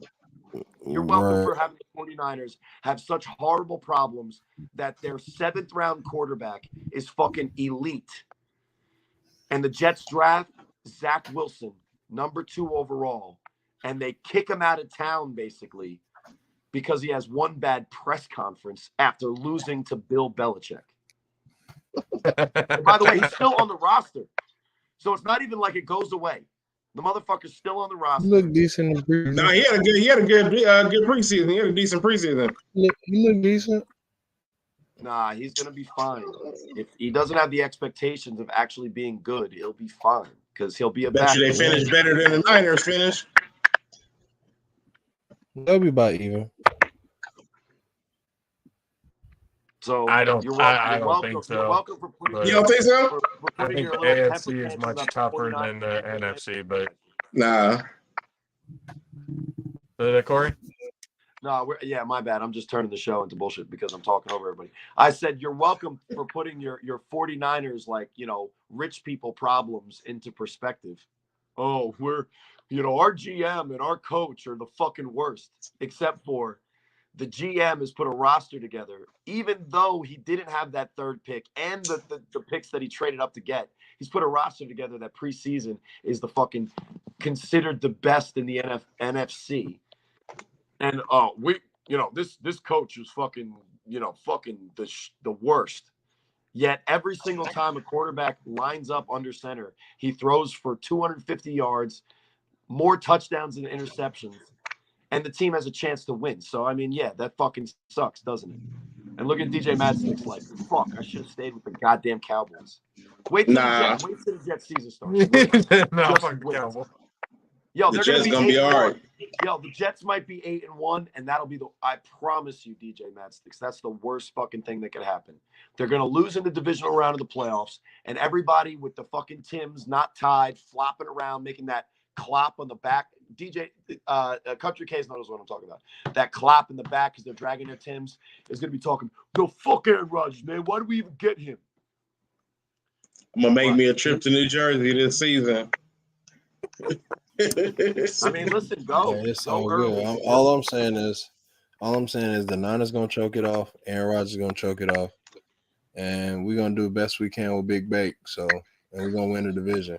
So NFC South is ours. So, see, once a fan starts That's how talking you about feel. the team, I just call cap because shout outs to Big Bake, right? Shout outs to Big Bake. But can you tell me a worse position to be in as an NFL starting quarterback, following the greatest quarterback of all time in your first year in a new offense with everything moving around about you? And you went from having one of the, he's a fucking bridge quarterback. well, and then guess what? You go from having one of the most quarterback-friendly head coaches in the history of our league to now a failed Jets head coach that's a defensive mind. And what? He's going to look at Baker Mayfield's going to look at his head coach and be like, Coach, he what was do a you think we defensive should call coordinator on that Super Bowl team, so he has the ring. And Todd Bowles is going to look at him and be like, just don't throw an interception. That's what a defensive back head coach says, right? Just don't throw an interception. Look at Mark Sanchez's career. Don't throw an interception. No, Mark Sanchez ain't had the receivers we got. Mark Sanchez has a higher playoff rating in his career than Tom Brady did. I mean, that's fine, but all I'm saying he only is played in a couple of games, and they ran the ball a lot, so they weren't asking him a lot. It's one of those weird anomaly stats. Tom Brady had started more playoff games than I think Mark Sanchez started regular season games. So that's a whole nother fucking thing. But realistically, the NFC South, you think that even though there's really it's like, who the fuck is even in our division? Because it's the fucking Saints, good luck with that shit. The Falcons, Desmond Ridder. Carolina Panthers, it's like, oh, rookie save us. That always works. And then it's Baker Mayfield. May he rest in shit. So, who wins that division? Do we have the first seven? Do we have the first double-digit loss division winner in the history of the league? Because they can go 7-10. Didn't they? Oh no, they didn't do that last year. No. 8-9. The Seahawks were losing. They were 7-9, right? That one year. Well, that was the beast mode game, right? Yeah. I think Oh so. no, think no, so. no, no, no, no, no. No, that Beast was Quake, they yeah, had better yeah, record yeah. than that. The Beast Mode game was when they sucked and they beat the Saints. Yeah. Yeah. So is the division winner of the NFC South going to be 7-10? I could see it. Imagine a double-digit loss division winner. That's not happening. Sean Payton's talking shit about the Jets and the Broncos. Like the Saints are not going to fucking win anything. Carolina's going to win with just being like they're looking at their quarterback. They're like, hey Bryce, you played for Alabama. Just win. Just I don't know how. Just do it. Yeah, that's not happening. And the Falcons are gonna like all of a sudden Desmond Ridder is gonna be a division winning quarterback. And no disrespect to the guy, I think he actually could end up being decent. But what Bijan Robinson is just gonna take over the fucking league without an established offensive line that makes it look like it's possible. I mean, they had 1,000-yard rusher last year and it was a nobody. So maybe they do have a decent line. I don't know. Yeah, They're a much better running team than they are a throwing team. That's for sure. I don't know. Good luck to the Buccaneers and Baker Mayfield. Man, I would take the starting job in the NFL, but I would look at that shit and I'd be like, fuck, man. Can I just go and be Geno Smith's backup and wait till he fucking throws an interception? Man, look, I felt like he'd have been best with Coach Rah for sure. I said that myself. He would have been best with Coach Rah. That's Pete Carroll. But if I were him, I would have just stayed under Sean McVay and just fucking took the pay cut. That's what I would have done, personally. But yeah, that probably would have been a better option. But hey, we don't expect smart things coming out of Mr. Baker Mayfield now, did we? He came to a good team with good receivers. I don't know what you're talking about. Yeah, he's and I'm telling you right now, last, he's going to be the guy to end Mike Evans' streak. I'm telling you. Who's the last quarterback to win a playoff game for the Browns, by the way? I'm not sure. So you're saying, I'm sorry, Corey. There was you're a situation behind that whole thing. Baker Mayfield is worse. You're saying Baker Mayfield is worse than Chris McGowan and Mike Glennon? That's Mike Evans' rookie year. I just want to let you know that. And he still had 1,000. I think Baker Mayfield's a representative NFL quarterback. I think when you start getting shoved around the league and put in positions where you don't know the offense and you're being asked to just go out there and just win with talent. Look at the Johnny Manziel fucking stupid ass documentary. What happens when you try to just win with talent and snorting powders? But Baker had a good coach. Where? So they're thinking and with Sean McVay. That's why he was able to do that. But he came in the middle of a seat. Like, you played offense, Country K, right? Yeah, I played both ways, yes. So have you ever come in the middle of a fucking season and try to learn an offense? Yes. I might as well drop you off in fucking Portugal and be like, talk to the locals. You know what I mean? Like, it's fucking impossible, especially in the NFL. It's pretty hard. The fact that Baker won that game where he went in and just was like, all right, win the fucking game for me, Baker, and he did it. That's more impressive than anything that proved against what Baker Mayfield could do. That's why he's a starting NFL quarterback again. Yeah. But I mean, I don't want to make this the Baker Mayfield show. May he rest in shit. But May he rest in shit. I mean, there's more NFL quarterbacks who have been done dirty by the circumstance and failed than quarterbacks that didn't have what it takes and failed in the history of the NFL. That's the truth. The truth is that these guys that fail were put in a position where they're probably going to fail no matter how hard they work or no matter how many right decisions they make. And I'm not saying Baker Mayfield's some kind of all-star, but Freddie motherfucking Kitchens. Who? His second year head coach. The coach. The stupid coach for the Browns. Well, guess what? Who's the last quarterback to win a playoff game for the Cleveland Browns? I'm sorry. Baker Mayfield vouched for Freddie Kitchens. I don't want to hear shit about that. Fuck that. He wanted it. What are you supposed to say in the second year? What are you supposed to say? Baker Mayfield wanted his ass there. So what is Baker supposed to say? No? What's the trivia question? What's the answer? You didn't have to go out and say Who's no. the last quarterback to win a playoff game for the Cleveland Browns? Again, it was all circumstantial. It's No, it Baker wasn't. Big Mayfield, Ben right? went out there and did his There was thing. a whole there was a circumstance behind that whole thing. And Yeah, I but told it's a everybody win. this is You the can't reason why Baker Mayfield has that semantics one me game for the now Browns. after saying that And when it's the the same team they just 49ers beat the lose week the Super before. Bowl, they lost. I'm saying this is And now a win's exactly not what a win? happened. So the Pittsburgh Steelers that I know year. we do this all the time whenever I bring up Baker Mayfield, and you say that the Pittsburgh Steelers were talking shit and they didn't want to win against the Browns, so the Browns had the extra motivation. The fact is, who was the last quarterback to win a playoff game for the Cleveland Browns? May he rest in shit. Who's the quarterback before that? Yeah, exactly. Whoever the quarterback for Tim Brown. Exactly, it's the Browns. And who won a fucking playoff game for them? He's not. The football gods are funny individuals, and they didn't like the Pittsburgh Steelers a little bit fucking more that year. Man, I ain't going. Okay, I ain't going, bro. I ain't going. when he wins the playoff game for the Cleveland Browns, it was an excuse. But when I ask who the previous quarterback to win a playoff game for the Cleveland Browns, and no one knows that it was probably Kelly fucking Holcomb or some shit, right? It like think about how long ago the Browns. Couch wasn't that guy? No. Tim Couch was drafted in 1999, by the way, and no, it wasn't. It wasn't. Like it's a long time ago.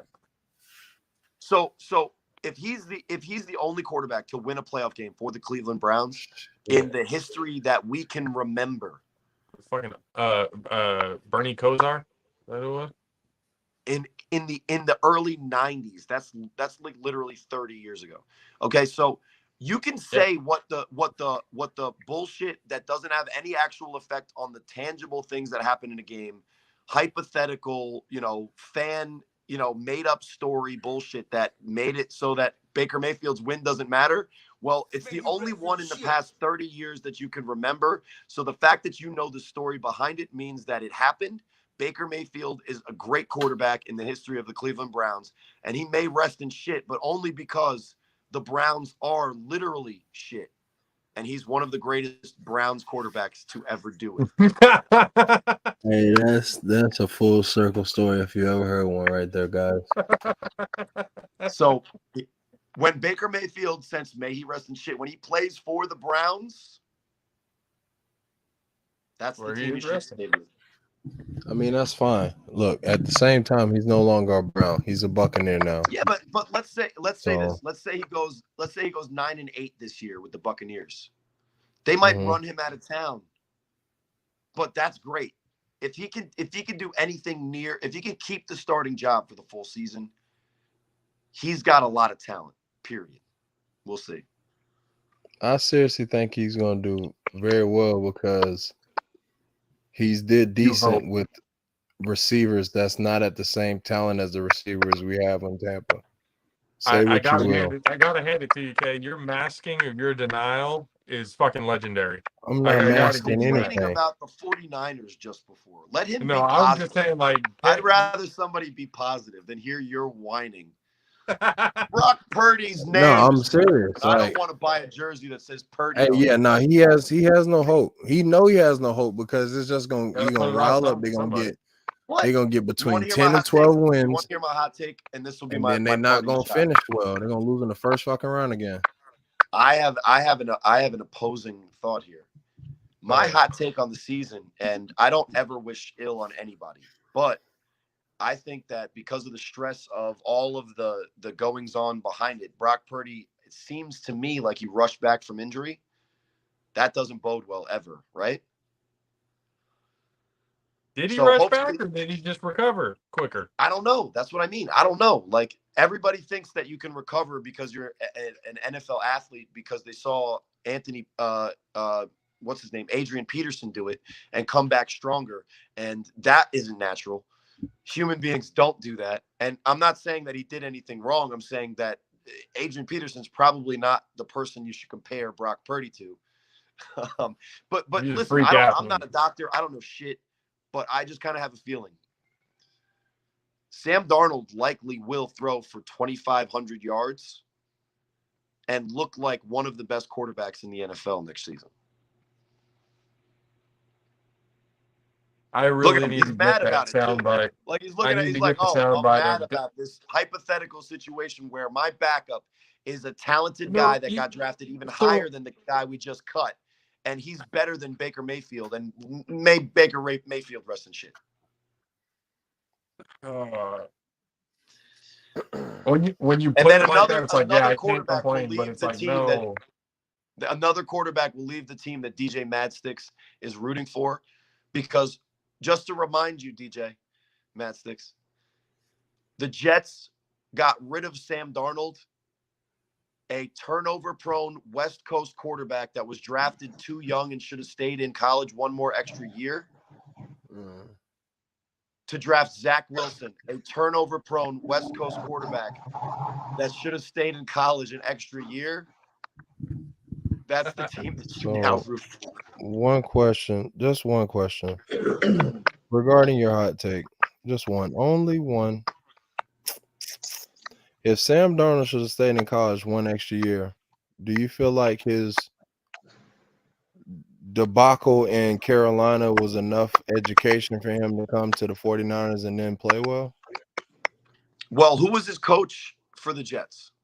Matt Rule. Anyone that Matt Rule. Anyone that we can consider Jets. a good I don't know. offensive coach? No. No. Who was his coach in Carolina? Matt Rule. Rule. Could we consider him an NFL offensive good head coach? NFL, no. No. Is Shanahan not by far, and by like the distance that you would need a futuristic like Star Trek spaceship to travel? Is Shanahan that much better than the coaches that Sam Darnold has had to try to look like an NFL quarterback getting coached by? Yes. Is the system that Sam Darnold is being put into built for a quarterback that likes to throw on the run and throw deep, accurate throws? I would say that that's a tailor-made offense for a guy in Sam Darnold that made his like money before the draft with that combine play. I don't know, guys. I hated Sam Darnold. I think that you give a guy with talent to Shanahan, that's dangerous. I thought I had one question, but I have another one. I would love another question about the Jets' former quarterbacks. Well, this is more for the Niners offense now. Like, I mean, I like Debo. He's a great athlete, but Josh knows I say this all the time. They don't have fucking receivers. What's that other kid? Brandon Ayuk? Ayuk. Yeah, He's representative. He's not, he's not just. I mean, he's representative of where he's from in his city, and as an NFL player, he's a great representation that he's made it and he done something well with his life. That's about the only thing I can represent for him, not the position at wide receiver. I'll ask you this. Did the 49ers with basically the same pieces struggle on offense last year? Yes. At certain points. When their third string quarterback got hurt against the Eagles, they struggled. Yeah. So I mean, I don't remember 7-0 run. Yeah, but I don't remember the Niners really struggling on offense for any other reason than the quarterback was ineffective. I wouldn't say that he's only talking about, again, those clutch moment in time that could have benefited us in ways to get a win, but in the big moments it doesn't work. It doesn't happen. That's what he's talking not about. every team's going to have a Justin Jefferson, and not every Devontae Adams is good with a non-Aaron Rodgers type quarterback. So I don't know, were the 49ers supposed to go out and get Devontae Adams or something? Because I don't think that makes the difference on their team. I think that they've consistently built their defense to be young and relatively inexpensive. Shanahan's able to take a player like Debo, and Debo was always known as a playmaker, but nobody put him in the role of potential offensive player of the year, because I don't think everybody knew how to take a Percy Harvin type of playmaker and make him as unstoppable as Shanahan has. You know, Debo is not Larry Fitzgerald running routes and getting separation. You know, Debo is not you know, a running back where you can hand him the ball and he's going to find the open lane. He's a guy that when you design a play to get him the ball in space, start and go horizontally, and then he has what, 2 or 3 guys to miss. He's the ultimate 3-on-1 guy, right? When he's in 3-on-1. Can you imagine Debo Samuel on the 3-on-1? Oh fuck. Yeah, he's either gonna run past you or fucking run through you, and that's not fair for either anybody. But he's also not big enough to run in the box and truck linebackers. So, I mean, he's not probably against doing that, but that's not going to get him Offensive Player of the Year. So, you know, that's who's coaching the 49ers, a guy that can take someone with potential if it's tapped correctly. Like, I don't know, an Iowa State quarterback that, you know, nobody really heard of. People saw, we talked about it in Bullhead to go first full circle on the episode, but I'd be happy if I were my grandfather. My father grew up in Palo Alto, California. So my father's family, so my grandfather, the Hammonds, are all Palo Alto Bay Area people, and they root for the Niners. And let me tell you, it's been a long time since those weekly Sunday conversations were just as much about their pro team as my kids growing up and playing and succeeding in their thing. You know, Niners have a lot to look forward to, but you better be happy while it lasts, because this league is cyclical. Look at what's going on in Tampa Bay. There's ups. You better be positive when there's ups. Oh, I was there for the We're still fine. I know what it feels like. I know We're I so definitely fine. know what it feels like. I don't understand why you're talking like we're down. The running back you guys have, just Rashad cheer White. for him while he's in. That's all I'll say. Rashad White is good while he's active. No. I'm talking about the Niners running back. Oh yeah, Christian McCaffrey. Yeah, cheer for him while he's active.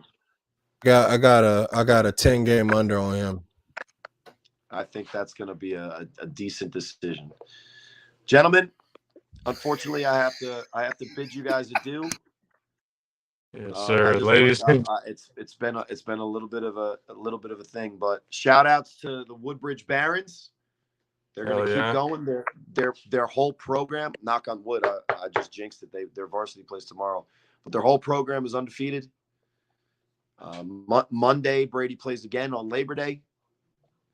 He's gonna put in that work on Labor Day. And Jess should have more highlights. So if you want to keep getting, you know, the 50K plus views, you know who to call, and it's not based on my athleticism. It's based on my genetics. There we go. Ladies and gentlemen, the best Corey Hammond off into the sunset like normal. Always great having him on. We talked a little bit of college football, then we obviously got into a bigger conversation going into basically the next topic that we were going to be talking about, which has been what's been going on in the NFL. Matt Six has been chilling because obviously he feels good about his team. Kay feels good about his team.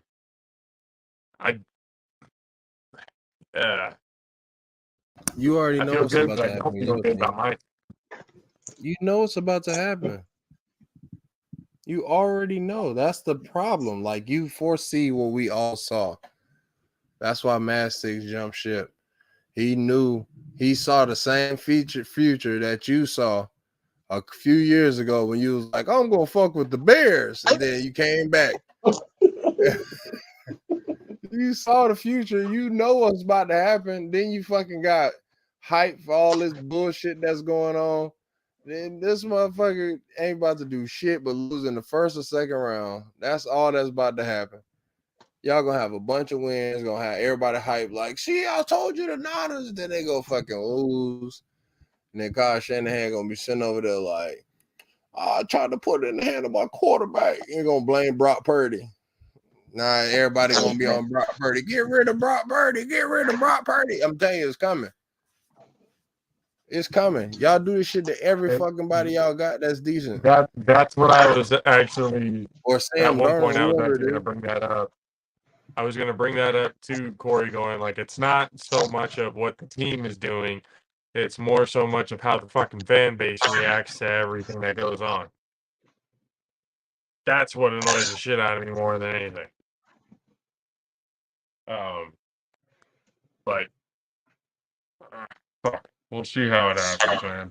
I know I'm going to be stressing out the whole goddamn year. I know that much. But speaking of things that help you relieve stress, before we get into a little recap of the Laughs and Rhyme show, here is a message from our friends over at Bud Love. What if I told you that Bud gets better? Introducing Bud Love, the long-awaited herbal blend that's designed to be mixed with your favorite bud and enjoyed together, like the mixer in a cocktail. Bud Love is made from marshmallow leaf, an ancient medicinal herb, the mother cannabinoid, CBG, and rich natural flavors, including terpenes. Offering a wide variety of premium Herbal Plus mixers to complement your favorite strains. Why? Because every bud needs some love. Our carefully formulated blends improve your experience, complementing your favorite flower and bringing out its best qualities. Many bud lovers even report that it helps reduce unwanted side effects like worry, and instead creates a happy, zen feeling. Bud Love contains no cannabis or nicotine. It won't give you a buzz on its own, but when consumed together, it reduces the amount of bud needed to get the feeling you love, allowing your precious flower to last even longer. Bud Love is best enjoyed with your first bud of the day, carefully paired with your favorite strain. Choose from a variety of delicious flavors, ranging from classic to more fruity to natural, as well as tobacco flavored for those who enjoy a spliff. Mix Bud Love and flower in whatever amounts work best for you for a perfect buzz. Whether you're chilling with friends, attending a social event, or going for a hike, experiment and find your own love ratio. Bud Love's unique blends allow you to craft a happier, smoother, and more personalized experience. If you love Bud, then Bud Love is for you. Try it today and help us tell the world that Bud does in fact get better with Bud Love.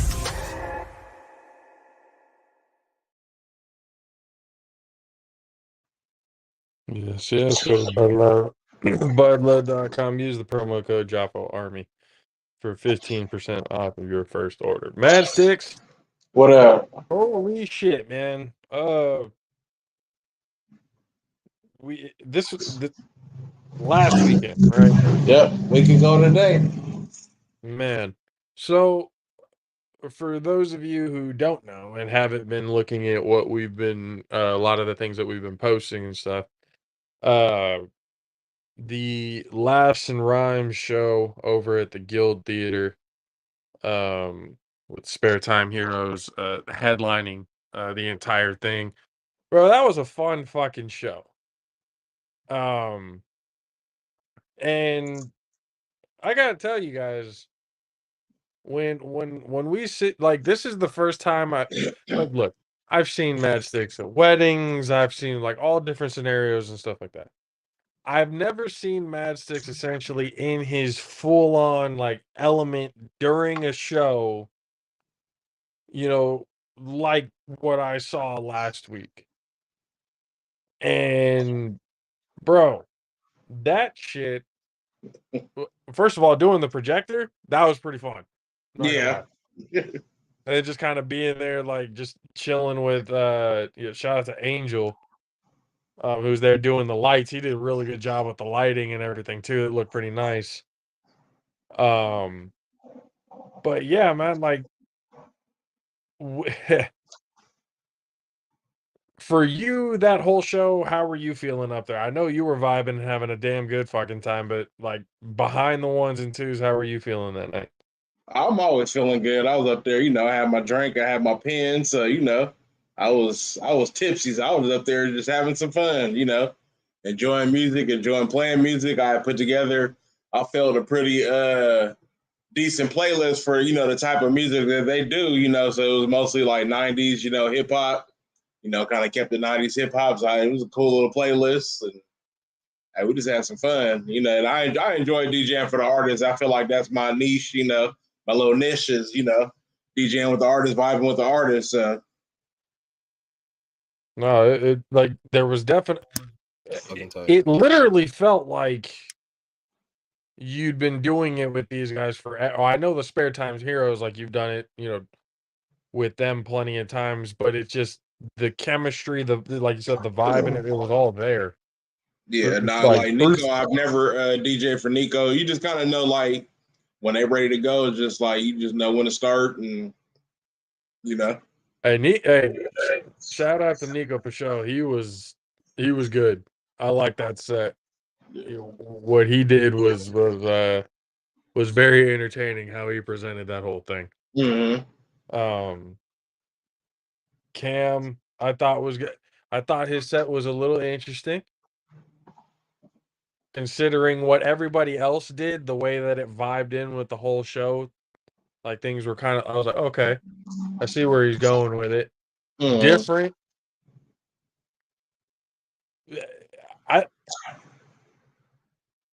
Or do you happen to know how long he's been doing it? I don't. I don't know how long he. I'm not sure. Okay. Yeah. Because it feels like he's been doing it a little while. It feels like it's something he's been practicing, or like it's just been. I don't know if it really just comes that natural to him, but I was pretty impressed with his showing. Mm-hmm. Opening up the show, and then Spare Time Heroes, like, I'm not gonna lie, the Saturday morning cartoon song, that one had me fucking going. Mm-hmm. I love that song, was nice. Yeah, that's one of my favorites Saturday mornings, and then going into the you know, the playing outside. Get your ass.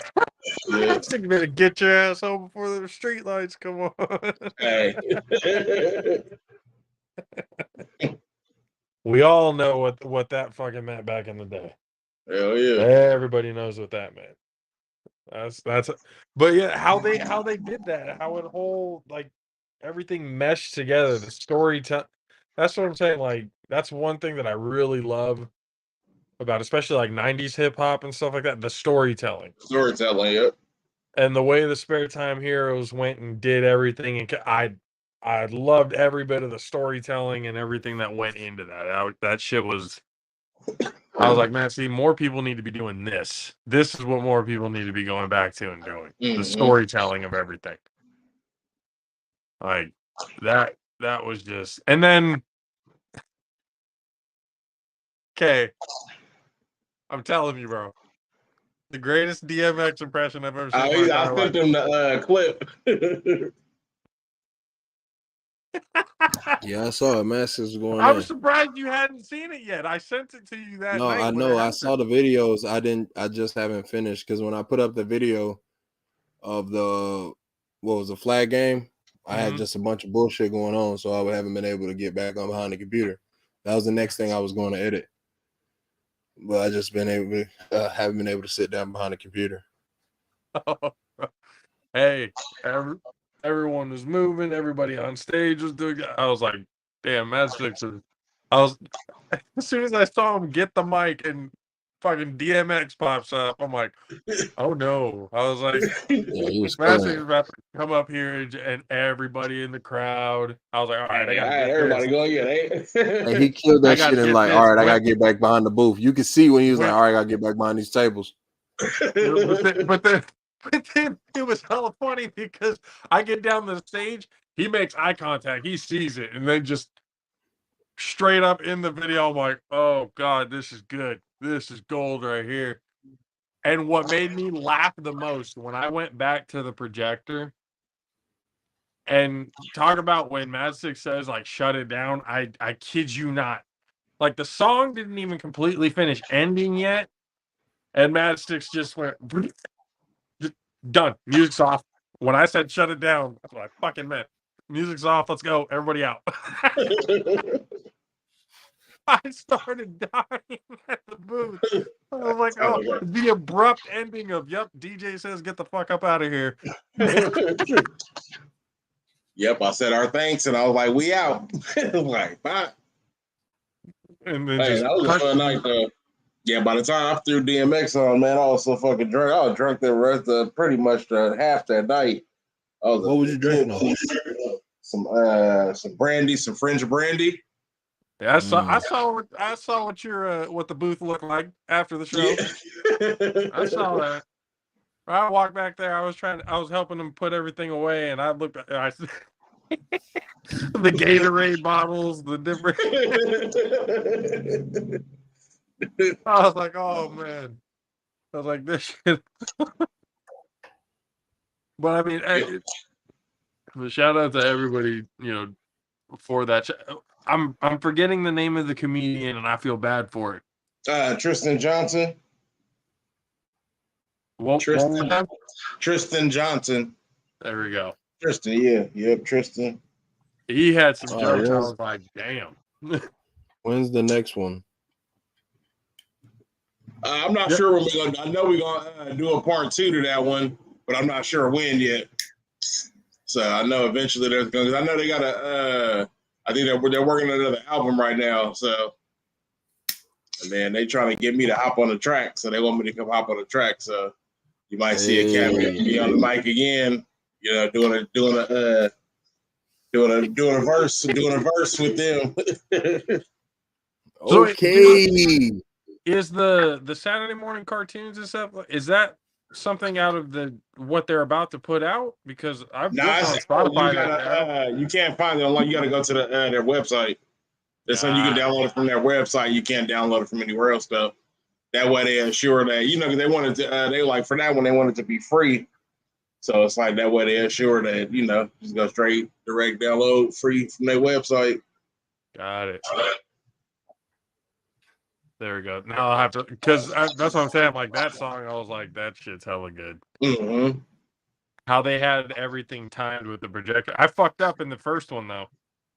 I was off by like 3 seconds. Yeah, see, I couldn't see that shit because he was wanting me to cue from the projector, but then he realized like I can't see because I was trying to turn around and watch the Saturday morning cartoons, but it's so big, so I can't see it from looking turn around looking up. What was it? Blaze? Mm-hmm. I can tell when he kept looking back up at the projector. Mm-hmm. And I was like, oh yeah, he's noticed that it's off by because like I said, your intro threw me off. Well, I told you, that's what I told you. I said don't play it until that's why I was like when I was like kill all the lights, the music starts. Yeah, and then when they're like when I start the intro, you can put my logo up, and then when their music starts, or when they're after I introduce them, then their logo will come up, and then I'll hit start. So where I got fucked up was in Mad Six's intro, which by the way, that shit was I was like, damn, this shit had me hyped. I was like, damn, we're getting ready. This is a show right here. Yeah, I can see the crowd. I can you can't see the crowd, but I can hear them amping up as as it kept going. Especially when the lights turned out, I could hear them really. I think it was like when I threw my glasses on and the lights went out. It was like so that intro at one point in it, the voice in the intro does a count now. Mm-hmm. He says 3, 2, 1, and in my head that registered. Oh, that's when you were thinking. Oh, okay, no. After 1, he's about to hit play. Everything's about to go down, and then it went.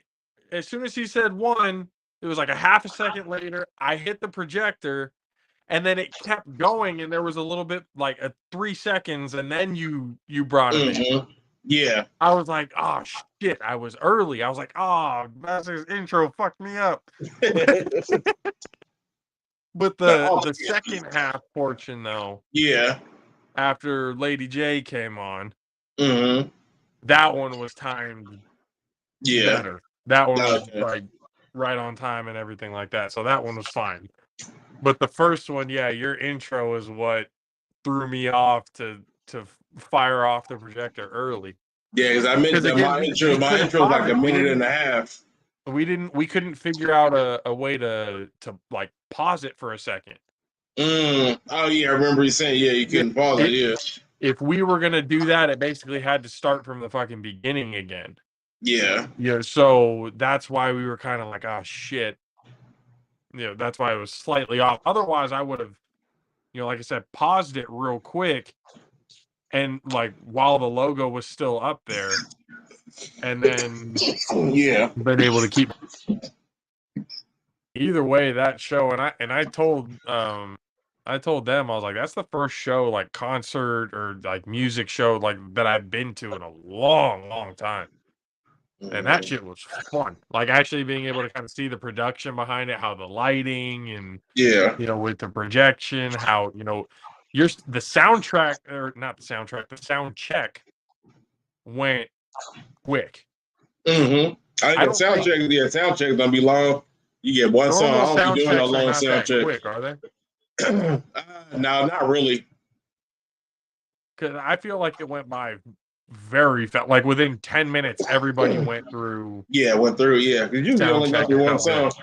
I've done sound checks. I've gone a couple hours, and I'm like, hell no, I'm not doing this shit again.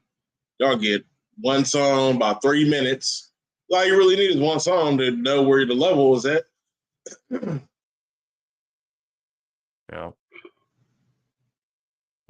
mean, it was still pretty cool to kind of sit back and see how everything worked out.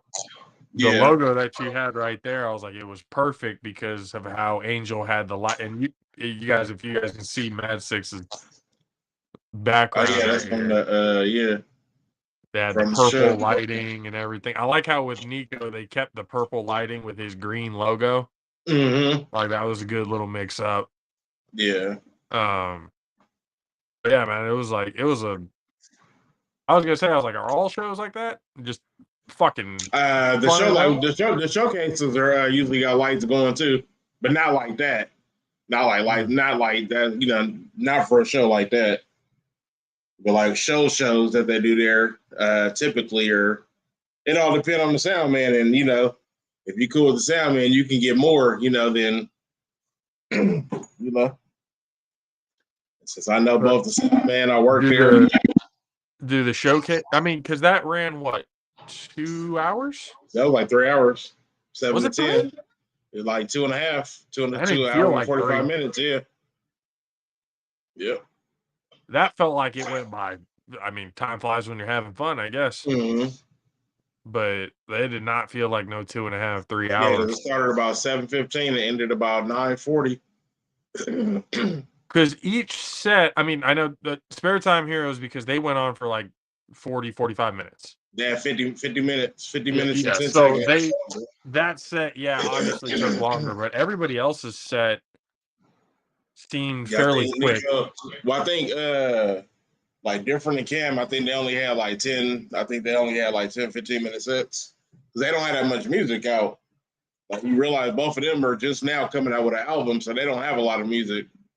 Who, Nico and Different? Both of them? No, Different and Cam. Oh. Yeah, they're both newer artists, so they're both just now, like Cam hasn't even dropped the album yet. And Different, he just dropped that single. Which, by the way, go check that out. Relate. It's a fucking good one. Yeah, man, I can't wait to see. I would love to be a part of it again if they need somebody on the projector. Oh yeah, no, we're definitely gonna do it again, and we just don't know. We haven't set a date, or whenever they're done with the album, it'll probably be like an album release party type, event. But market better and get that shit packed in there. I'll be sure not to fuck up this time. I said I'll be sure not to fuck up this time.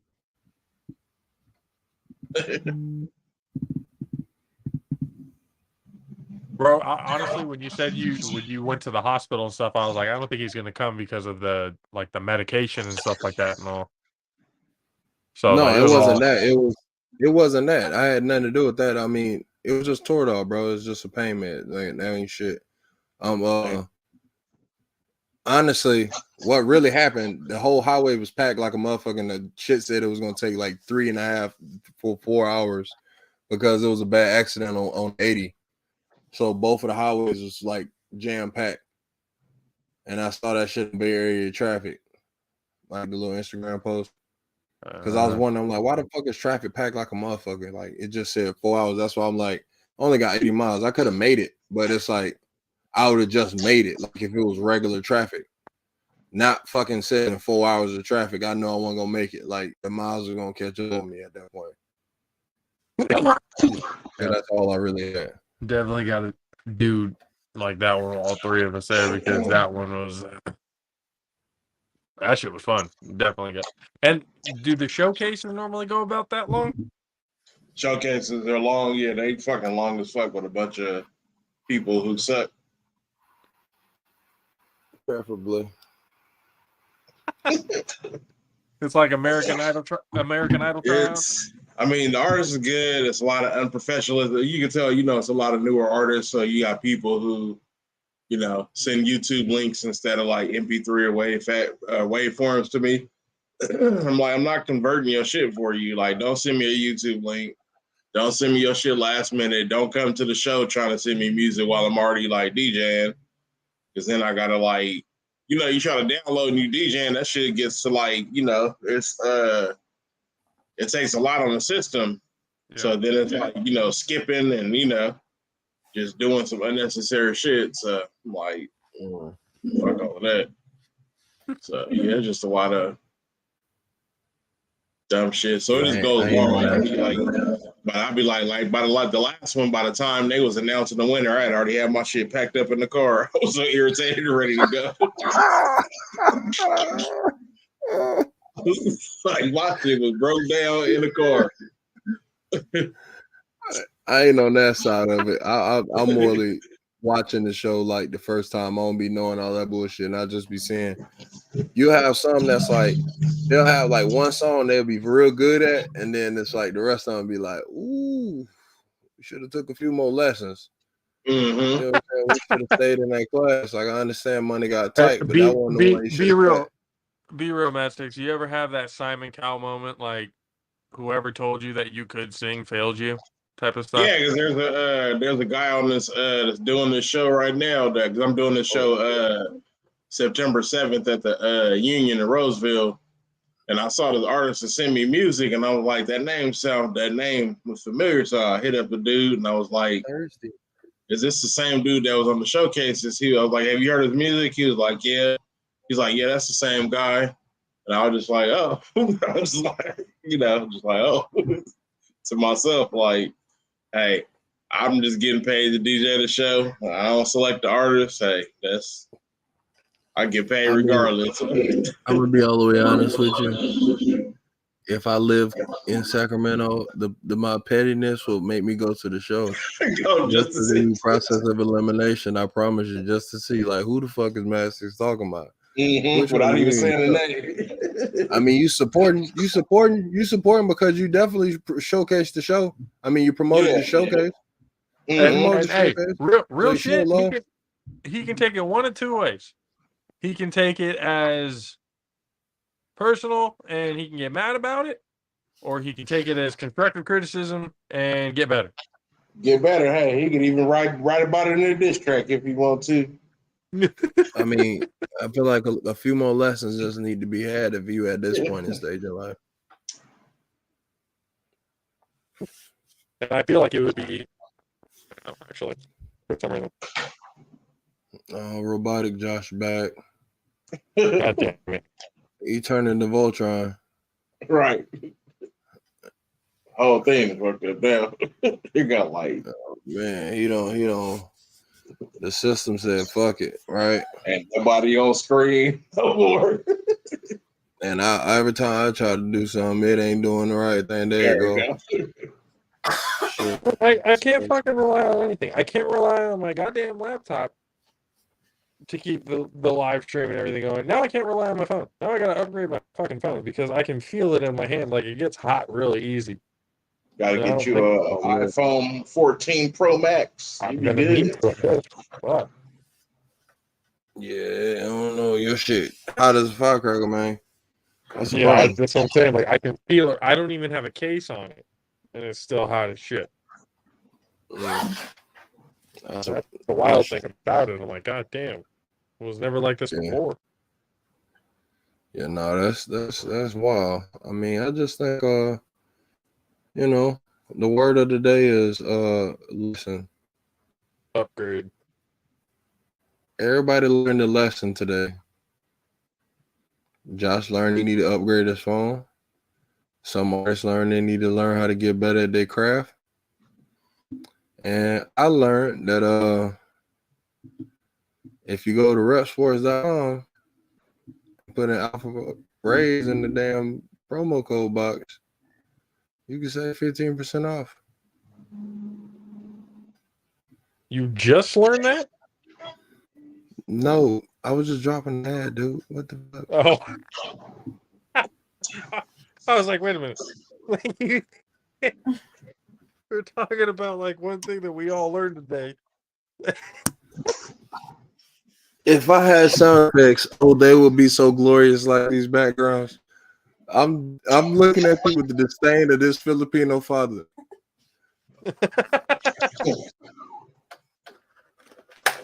Oh shit. Ladies and gentlemen, we appreciate the hell out of every single one of you guys for hanging out He with might us. be masking on some real shit. Ain't no disrespect. He might be. He might be. We appreciate Caleb, TJP, Formula One guy. We appreciate Corey Hammond. For myself, JP, for the 610 Beast from the Southeast, Mr. Country K. And from the People's DJ, the greatest DJ in the entire fucking world, DJ Mad 6. We will see you guys next time. We're coming out at a new time next week. We are now moving from Wednesdays to Tuesdays, so it'll be Tuesday and Fridays at 7 p.m. Pacific, 10 p.m. Eastern time. So the next time you will see us will be after our fantasy draft this coming Sunday and going into week 1 of the NFL season. So be on the lookout. We appreciate you guys. JAFFO Army, stand up. We'll see you guys next time. Deuce.